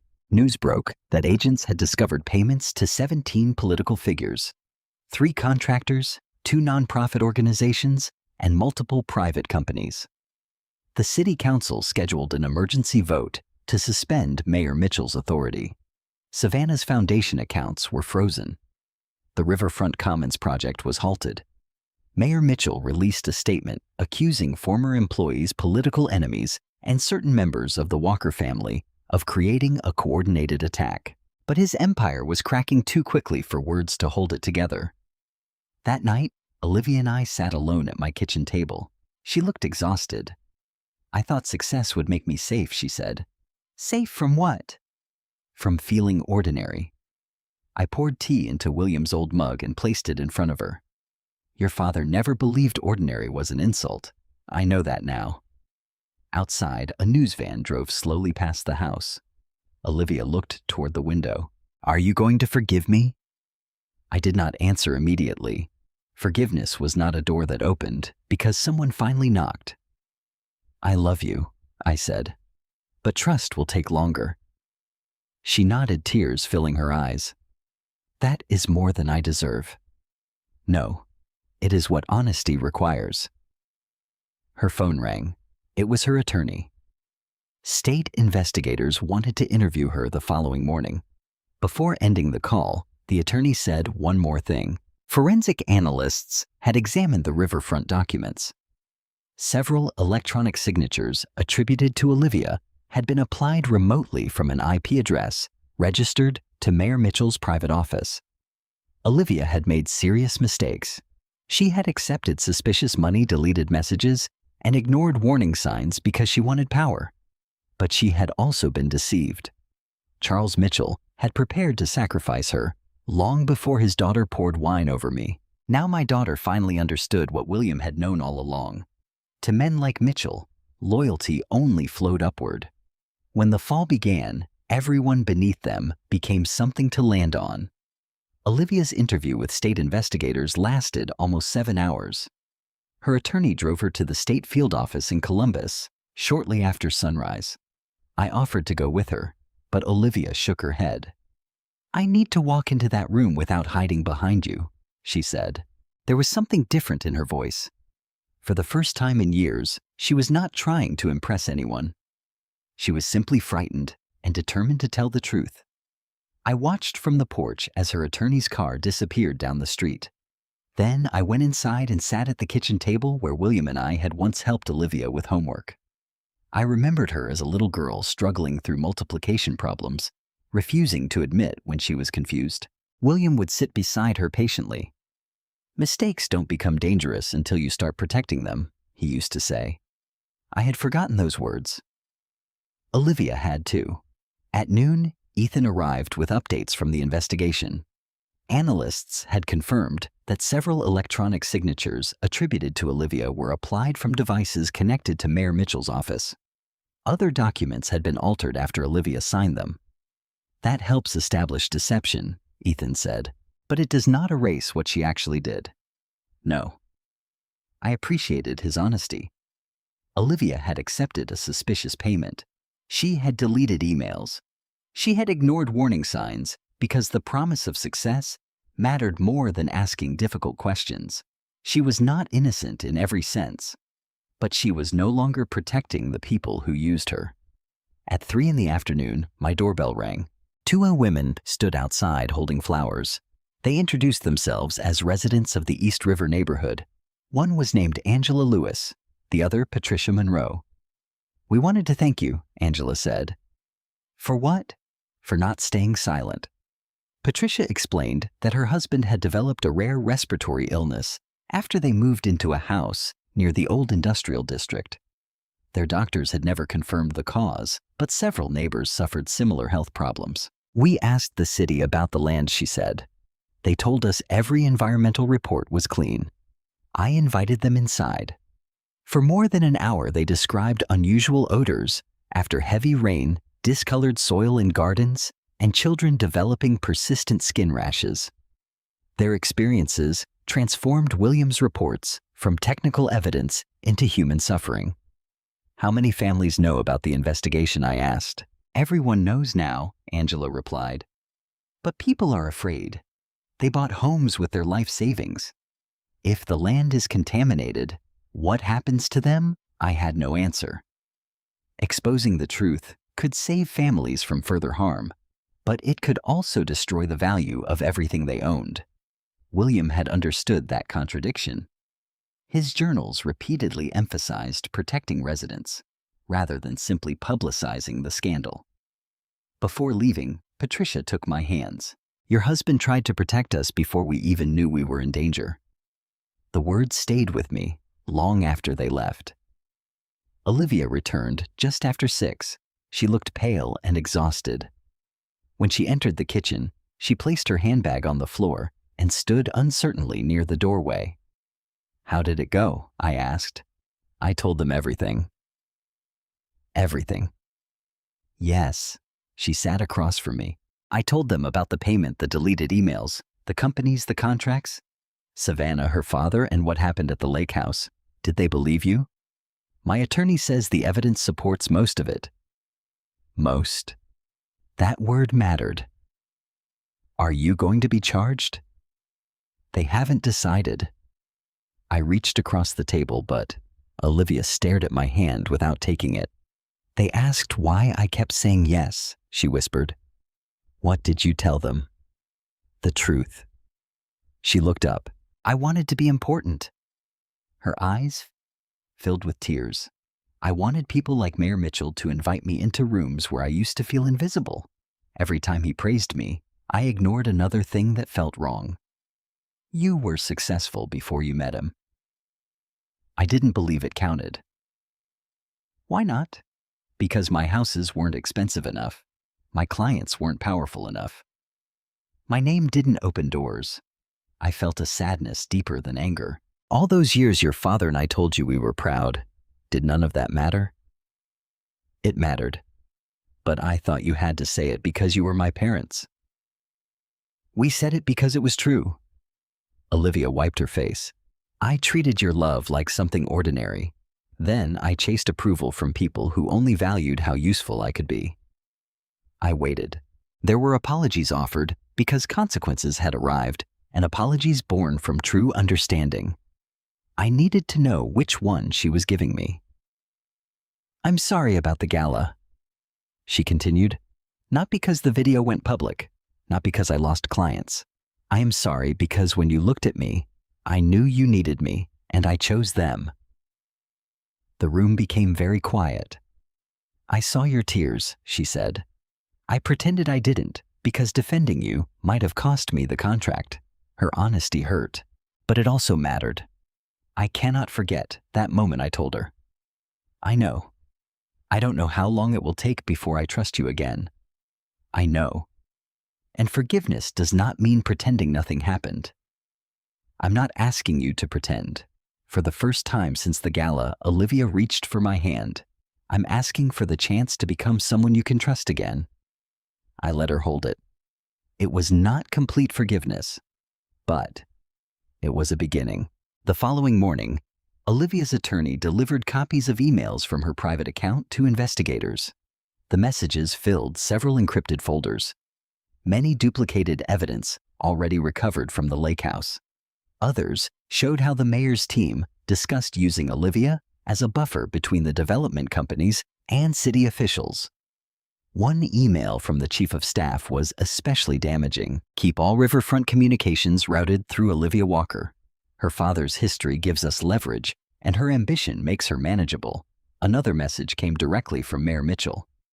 If questions arise, she approved the disclosures. We remain advisors only. Ethan read the line twice. They planned to blame her from the beginning. Olivia closed her eyes. I thought I was being promoted, but the most important discovery was buried inside an attachment labeled Final Sales Projections. It was not a sales document. It contained a hidden spreadsheet listing payments to officials, contractors, charitable foundations, and private companies. Beside each payment was a code identifying the city decision it purchased: zoning approvals, inspection changes, emergency contracts, environmental clearances. The spreadsheet linked every part of Williams' archive to a single coordinated network. This may be the final missing evidence, Ethan said. Margaret studied the file. Where did it come from? Olivia searched her memory. Mayor Mitchell forwarded it to me accidentally. His office called 10 minutes later and told me to delete the email. But you didn't. I moved it to a private folder because I was afraid. That small act of fear had preserved the evidence the investigators needed. Within hours, financial analysts matched the spreadsheet to bank transfers recovered from Delaware and the mayor's lake house. The case was no longer built only on suspicious patterns. It had a ledger. Late that afternoon, state officials announced that a special grand jury would hear evidence involving Mayor Charles Mitchell and several associates. Reporters gathered outside City Hall. Savannah's attorney insisted her charitable foundation had been mismanaged by accountants without her knowledge. Deputy Chief Ellis was placed on administrative leave. Mayor Mitchell refused to resign. He thinks he can survive anything Olivia said as we watched the news. So did Savannah when she poured the wine.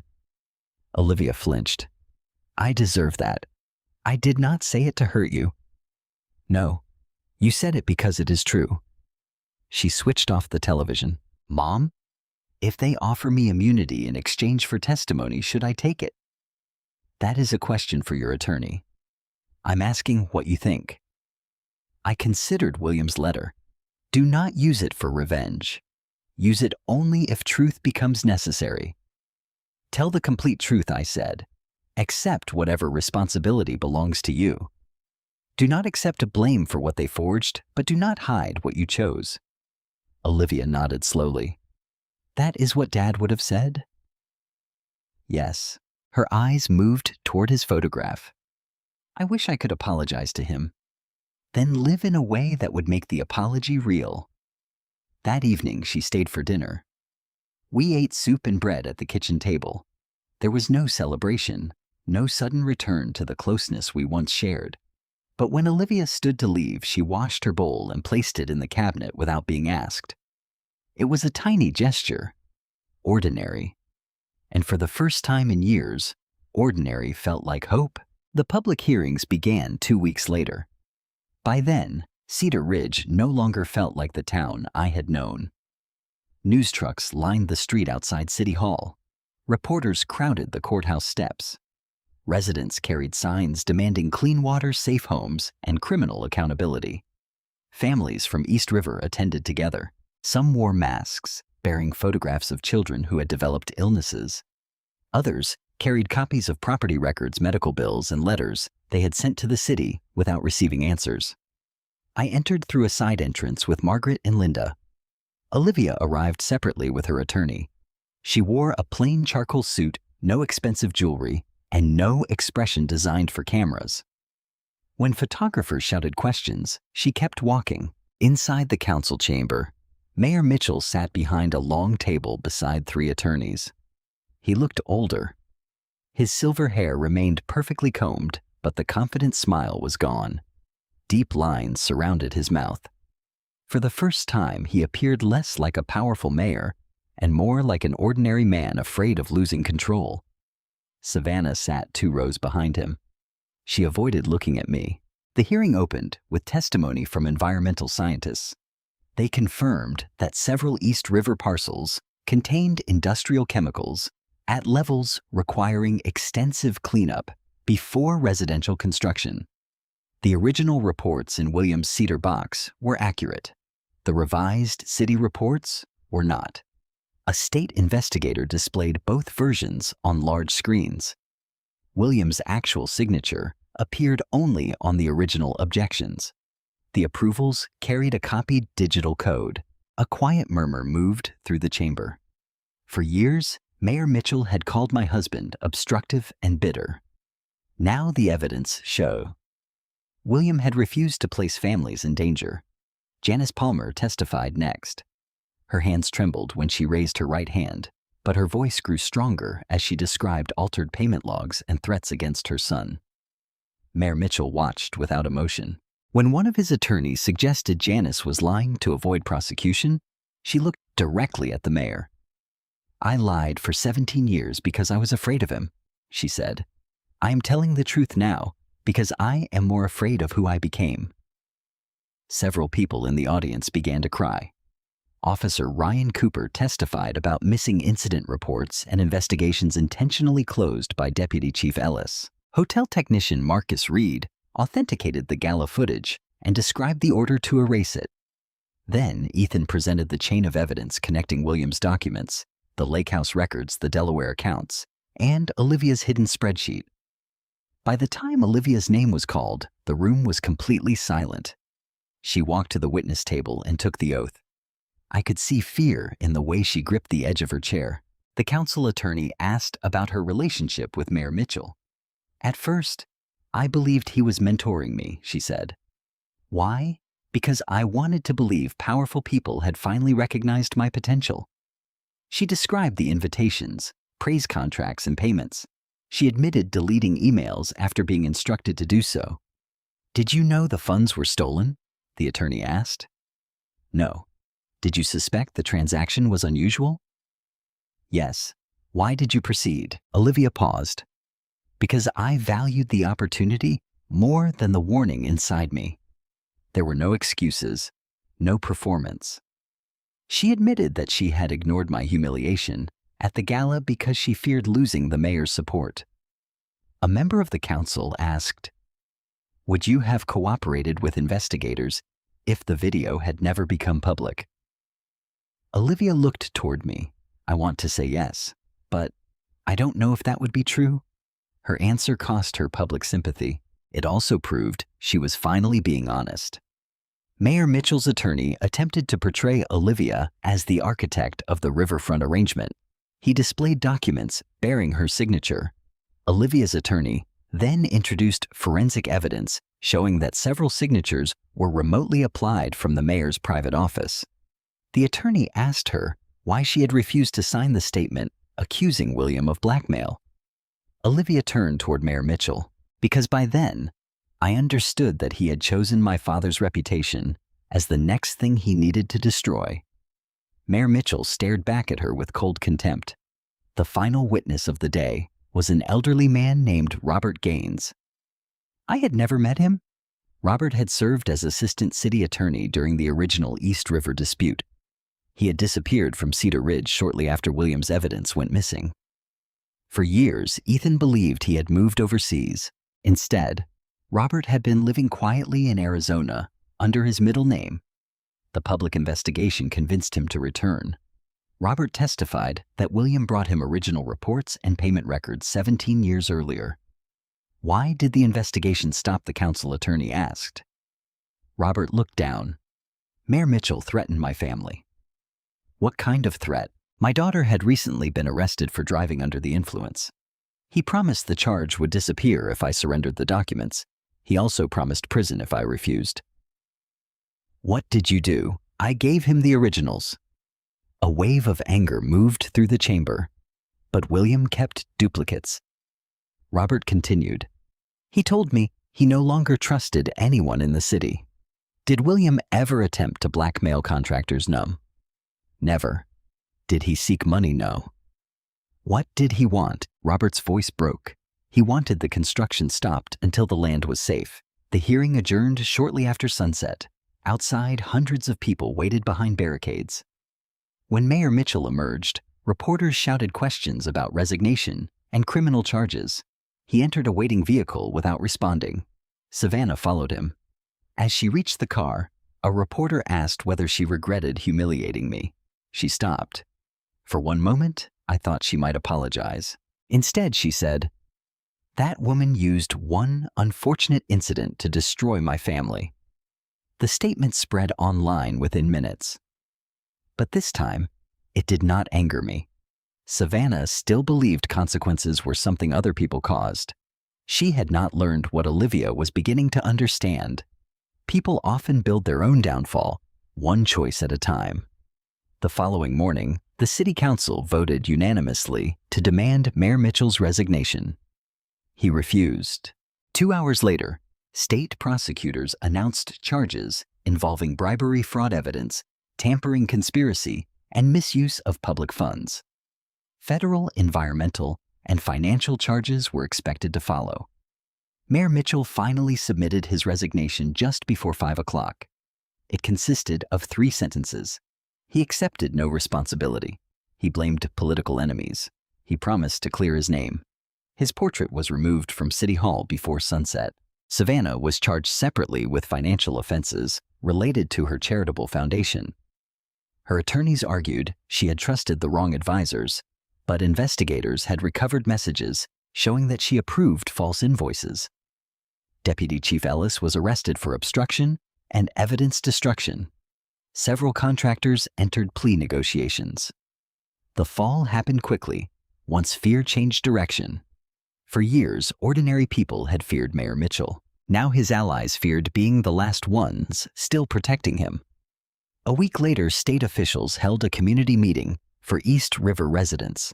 They announced temporary health screenings, environmental testing, and a compensation process funded by seized assets and emergency state resources. It was not enough to repair every injury, but it was a beginning. At the meeting, a state engineer presented a list of properties William had flagged years earlier. His notes showed that he had quietly delayed permits for 11 additional developments by raising technical objections. Because of those delays, new inspections were completed and dangerous construction plans were canceled. Hundreds of families had never known how close they came to losing their homes or their health. William had protected them without receiving recognition. When his photograph appeared on the screen, the room stood. I remained seated for a second because my legs would not move. Then Olivia took my arm and helped me rise. The applause lasted almost 2 minutes. I looked at William's familiar face and wept. Not from humiliation, not from grief alone. I cried because the truth had finally returned his name to him. Later, as we left the building, Olivia asked, Do you think Dad knew this day would come? I think he hoped the truth would survive long enough to find us. She leaned her head briefly against my shoulder. For the first time since she was a child, she did not care who was watching. After the hearings, I returned to William's journals. Until then, we had treated them primarily as evidence. Every page had been photographed, cataloged, and examined by attorneys and investigators. But William had also been my husband. Beneath the dates, maps, and payment records were pieces of the man I had loved for 43 years. I began reading from the first journal, one quiet Sunday morning. The earliest entries were technical. William documented soil conditions, bridge inspections, and city meetings with the careful language of an engineer. Over time, his writing became more personal. Charles asked what I wanted for Olivia. He pretended concern. I told him I wanted her to choose her own life without owing it to men like him. Another entry read, Emma asked why I was awake. I told her the bridge calculations were bothering me. The truth is that I'm afraid my work has placed a shadow over our home. I stopped reading and pressed the page against my chest. For years I had believed William trusted me completely. Now I understood that love and fear had lived together inside him. He kept secrets because he wanted to protect me. But secrecy had also left me unprepared. Near the final pages, I found an entry written 6 months before his death. Olivia visited tonight. She spoke about Charles Mitchell as though he were the kind of leader Cedar Ridge needs. I wanted to warn her, but she was proud of the invitation she received. Emma looked so happy for her. I stayed silent. Perhaps silence is the mistake I will regret most. I remembered that dinner. Olivia had been invited to a private economic development reception. She wore a new blue dress and spoke excitedly about the mayor remembering William's service. William had barely touched his food. After Olivia left, I asked whether he was feeling ill. He said he was simply tired. The journal revealed the truth. He had already recognized that Mayor Mitchell was moving closer to our daughter. Another entry followed. Emma believes Olivia is becoming distant because grief changed all of us. She may be right, but I fear Olivia mistakes access for respect. Charles will praise her until praise becomes a leash. My husband had seen what I refused to see, not because he loved Olivia more, but because he understood Charles Mitchell better. Near the back of the journal, I found an envelope tucked between 2 pages. The front read, "For Emma after the truth." I opened it alone. My beloved Emma, if the records have been found, then events have moved beyond my ability to protect you from them. I'm sorry. I told myself silence kept you safe. In truth, silence also spared me from watching fear enter your eyes. That was not courage. It was love mixed with cowardice, as love sometimes is. Please, do not let my choices turn you into someone who lives only for revenge. Charles may fall. Others may be punished. But punishment alone will not heal the families harmed by what happened. Use whatever remains to protect people, and do not give up on Olivia. She may lose herself for a time. She has always wanted the world to see something special in her. One day, she may learn that being loved is not the same as being admired. When that day comes, do not make forgiveness easy. Easy forgiveness teaches nothing. But leave a path open if she is willing to walk it honestly. You were the bravest part of my life, even when you did not know there was danger. William. I read the letter twice, then a third time. William had predicted Olivia's return. Not because he believed consequences would magically change her, but because he remembered the child beneath her ambition. That afternoon, Olivia came to help organize the office. She was no longer working for the luxury real estate agency. The company had terminated her contract after the hearings, though her attorney was negotiating whether she could retain her license. She wore old jeans and one of William's college sweatshirts. "I found this in the hall closet," she said. "It was your father's favorite." "I know." Together we sorted books and family photographs. At first, we avoided discussing the letter. Then Olivia found a photograph of herself at 9 years old, standing between William and me in front of our house. On the back, William had written, "Our girl believes she will sell beautiful homes. May she always remember the people inside them." Olivia sat on the floor. "I forgot everything he tried to teach me." "You forgot some things." "Enough to hurt you." "Yes." She looked surprised by my directness. In the past, I would have rushed to soften the truth. I did not. "I kept thinking an apology would make me feel better," she said. "But every time I remember the gala, I see your face. So do I. What am I supposed to do with that?" "Let it change how you behave." She stared at the photograph. "I don't know who I am without my career." "You are not without a career. You are without the version of it built around people who used you." "What if no one hires me again?" "Then you begin somewhere smaller." She laughed bitterly. "Smaller was what I spent my whole life trying to escape. Perhaps smaller is where you learn what matters." She looked toward the shelves. "Did Dad hate me before he died?" "No." "Are you sure?" I handed her his letter. She read silently. When she reached the paragraph about forgiveness, tears fell onto the page. "He knew," she whispered. "He understood you. I didn't deserve that. Love is not always about deserving. But he said not to make forgiveness easy." He was right. Olivia folded the letter carefully. "What does the path look like?" I considered the question. "It looks like telling the truth when nobody applauds. Returning money you should never have accepted. Helping repair damage even when people do not forgive you.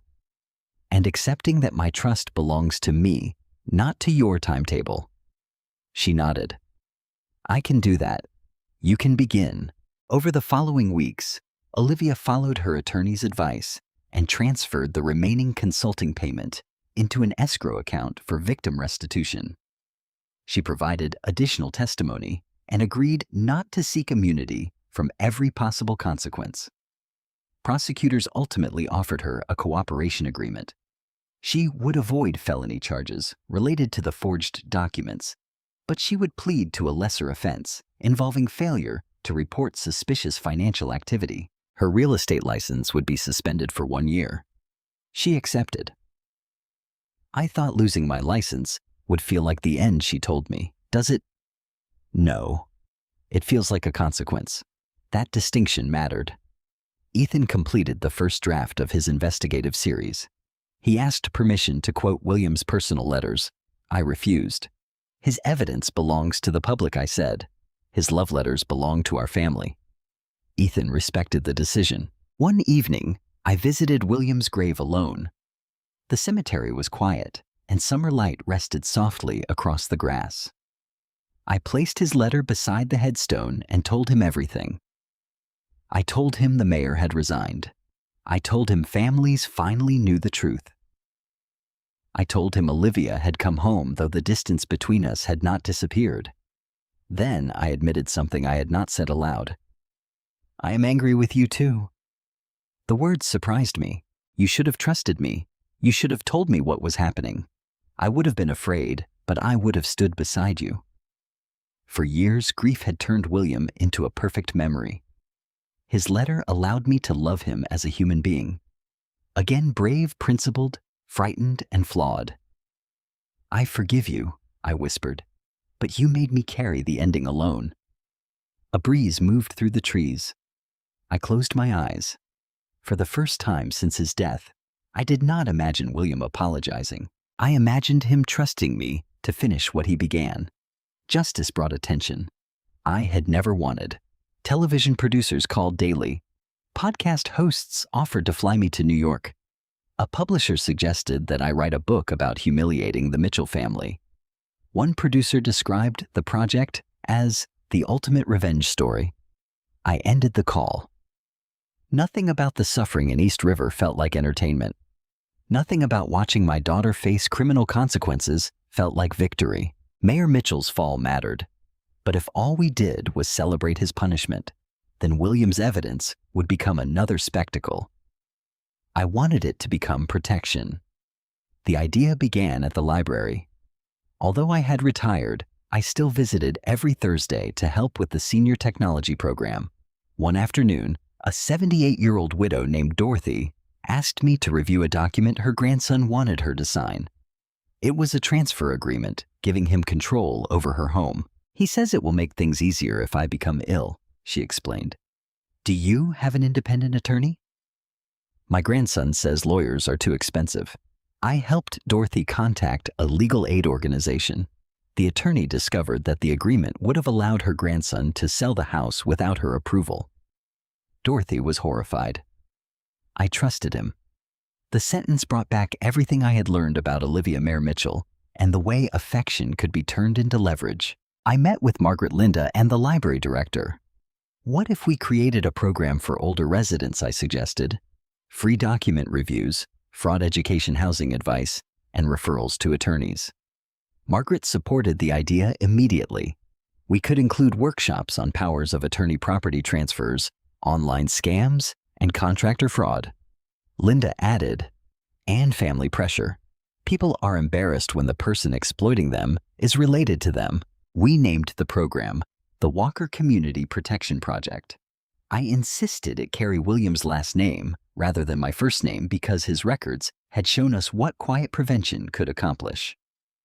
Funding came from small donations, library grants, and eventually part of the court-controlled assets seized from the Mitchell Network. The program's first event filled every chair in the library meeting room. Women came carrying envelopes of suspicious documents. Widowers brought bank statements. Adult children attended because they wanted to protect aging parents without taking away their independence. Olivia sat near the back. She had volunteered to organize appointments, but avoided speaking publicly. After the session, Dorothy approached her. You're Emma's daughter, aren't you? Olivia stiffened. Yes, I saw you on television. I understand. Dorothy smiled gently. Then you know how easily trust can become dangerous. Olivia looked toward me. Yes, she said. I do. Her year away from real estate became a period of rebuilding. She took a part-time administrative position with a nonprofit housing organization in Columbus. The salary was modest, and nobody cared about her former clients. At first, she struggled. She was accustomed to private offices, expensive lunches, and invitations to exclusive events. Now she processed applications for families seeking rental assistance. One evening, she called me after work. A woman cried today because we found her an apartment. Were they happy tears? Yes. Then you helped someone find a home. Olivia became quiet. Dad would have liked that. He would. She visited every Sunday. Some weeks our conversations were warm. Other weeks, an old wound surfaced and we argued. Healing was not a straight road. Once, Olivia complained that I still watched her too carefully whenever she checked her phone during dinner. You think I'm going to choose someone else over you again? She said. Yes. The answer hurt her. But instead of leaving, she placed the phone face down. I understand why. Trust returned in small acts. She arrived when she promised. She told me difficult truths before I discovered them elsewhere. She listened when I described the gala without asking me to move on. Meanwhile, Ethan's investigative series was published under the title The Price of Progress. It documented the East River corruption, Williams' resistance, the manipulation of public contracts, and the families affected by unsafe development. Ethan did not portray me as a helpless widow or a vengeful mother. He described me as the person who chose to release evidence despite knowing that it could implicate my own daughter. The article won national attention. When a television reporter asked whether I felt satisfied watching Mayer Mitchell face trial, I gave my only public interview. I am satisfied that families finally know the truth, I said. But another person's fall should never become the foundation of your peace. Peace must come from what you build afterward. The interview lasted 4 minutes. It was enough. Mayer Mitchell eventually entered a plea agreement after several associates agreed to testify against him. He faced years in federal prison financial penalties and the loss of most of his assets. Savannah pleaded guilty to financial fraud connected to her foundation. She avoided prison but received probation community service and a court order to repay misused funds. Some residents believed her punishment was too light. Perhaps it was, but I no longer wanted my emotional life tied to the length of someone else's sentence. The final surprise came at a city council meeting. The new mayor invited Olivia and me to attend without explaining why. When we entered the renovated library auditorium, hundreds of residents were waiting.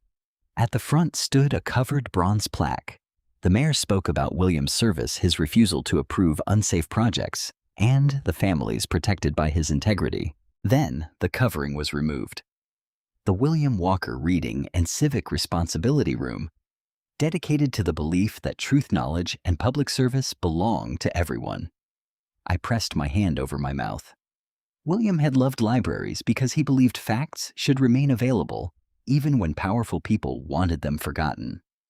The room contained shelves of books about local government civic ethics, environmental safety, and investigative journalism. A framed copy of one of William's original maps hung near the entrance. Olivia stood beside me crying. "I used to think Dad was ordinary," she whispered.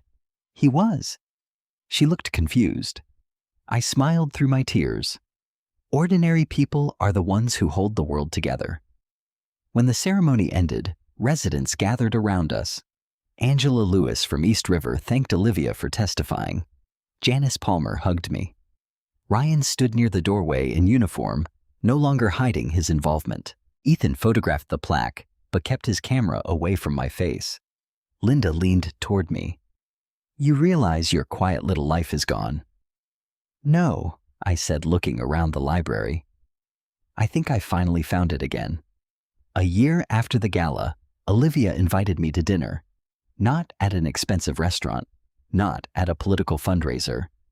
At her apartment. She had moved out of the luxury building downtown and rented a modest 2-bedroom place near the nonprofit where she worked. The furniture was secondhand. The kitchen was small, and the dining table had a scratch running through its center. It reminded me of the table William and I owned when we were newly married. When I arrived, Olivia opened the door wearing an apron dusted with flour. "Do not laugh," she warned. "I haven't seen anything yet." "You will." She had attempted to make William's chicken pot pie. The crust had collapsed in the middle, and gravy bubbled over one side of the dish. "It looks injured," I said. Olivia laughed. A real laugh. Not the polished sound she once used at business events. Linda arrived carrying salad. Margaret brought dessert. Ethan came without a notebook or camera. Ryan joined us after his shift. For the first time, the people who helped uncover the truth gathered not to discuss evidence hearings or danger. We gathered simply to eat. Before dinner, Olivia handed me a small box. Inside was a silver key. "What is this, a key to my apartment?" I looked at her carefully. "I'm not asking you to rescue me," she said. "I just want you to know you are always welcome." The gesture touched me, but I did not immediately place the key on my ring. 1 year earlier, I would have accepted it because I was afraid that hesitation might push her away. Now I understood that love could include boundaries. "Thank you," I said. "I'll keep it for emergencies." She smiled. "That is exactly what Margaret said you would say." During dinner, Ethan mentioned that the final environmental settlement had been approved. East River families would receive compensation for medical monitoring property losses and relocation when necessary. It would not undo every harm, but families would no longer carry the burden alone. Ryan reported that the police department had adopted new rules for handling politically sensitive complaints. Deputy Chief Ellis had been convicted of obstruction. Janice Palmer had begun speaking to civic groups about whistleblower protection. Marcus Reed managed the audiovisual system for the new William Walker Room at the library. The truth had moved outward, changing lives in ways William could never have predicted. After dinner, Olivia and I washed dishes together. She handed me a plate. "Do you still think about that night?" "Yes. Every day, not every day anymore." She nodded. "I still do." I placed the plate in the drying rack. Why? Because I'm afraid forgetting it would mean I could become that person again. You should remember the lesson, not live forever inside the shame. I don't know how to separate them. You practice. She looked at me. Have you forgiven me? The question had waited between us for a year. I dried my hands and sat at the table. Yes. Tears filled her eyes.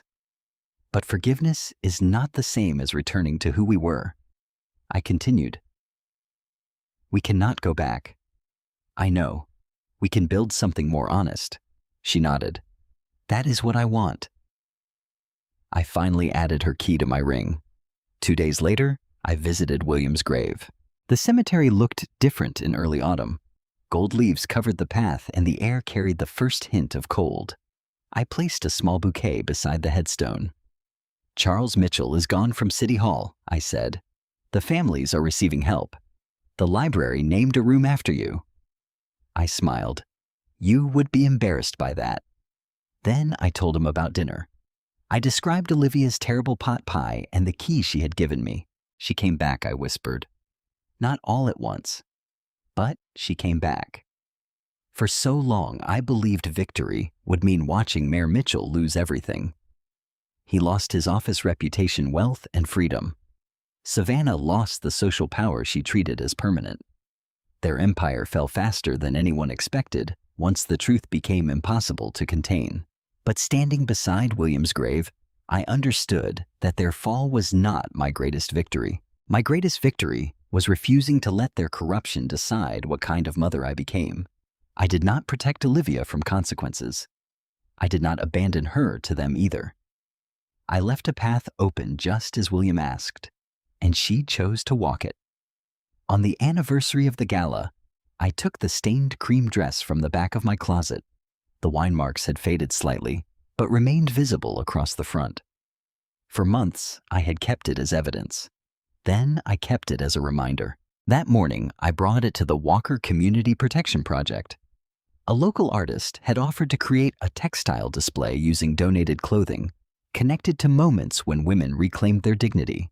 She asked whether I wanted the stain concealed. No, I said, leave it visible. The dress was placed inside a glass frame with a simple card. She walked out in tears. She returned with the truth. I stood before it, with Olivia beside me. People passed through the library, some recognizing the dress from the video, others knowing nothing about its history. Olivia reached for my hand. I wish I had followed you out that night. So do I. I can't change it. No. She looked at the display. But I can choose who I follow now. We left the library together. Outside, families crossed the square beneath a bright afternoon sky. Children ran near the fountain. Older couples sat on benches. City workers repaired a section of sidewalk. Ordinary life continued. William had been right. Power could rewrite documents, buy loyalty, and frighten people into silence. But it could not make a lie permanent. Dignity lasted longer than humiliation. Character lasted longer than influence. And truth, even when buried for years, knew how to find its way home. There was a time when I believed loving my daughter meant protecting her from every painful consequence. I was wrong. Sometimes love means standing beside someone. Sometimes it means standing in their way. And sometimes it means refusing to lie for them, even when the truth may cost them everything they thought they want. And Olivia did not return to me because I rescued her from accountability. She returned because accountability finally showed her the difference between admiration and love. Mayor Mitchell surrounded himself with people who praised him because they feared losing access to his power. William lived quietly without wealth or influence. Yet years after his death, ordinary families stood to honor his name. That taught me something I will never forget. Status can disappear in a single day. Money can be seized. Titles can be removed from doors. Public admiration can turn into public condemnation before sunset. But integrity grows roots. The good you do when nobody is watching may become protection for someone you will never meet.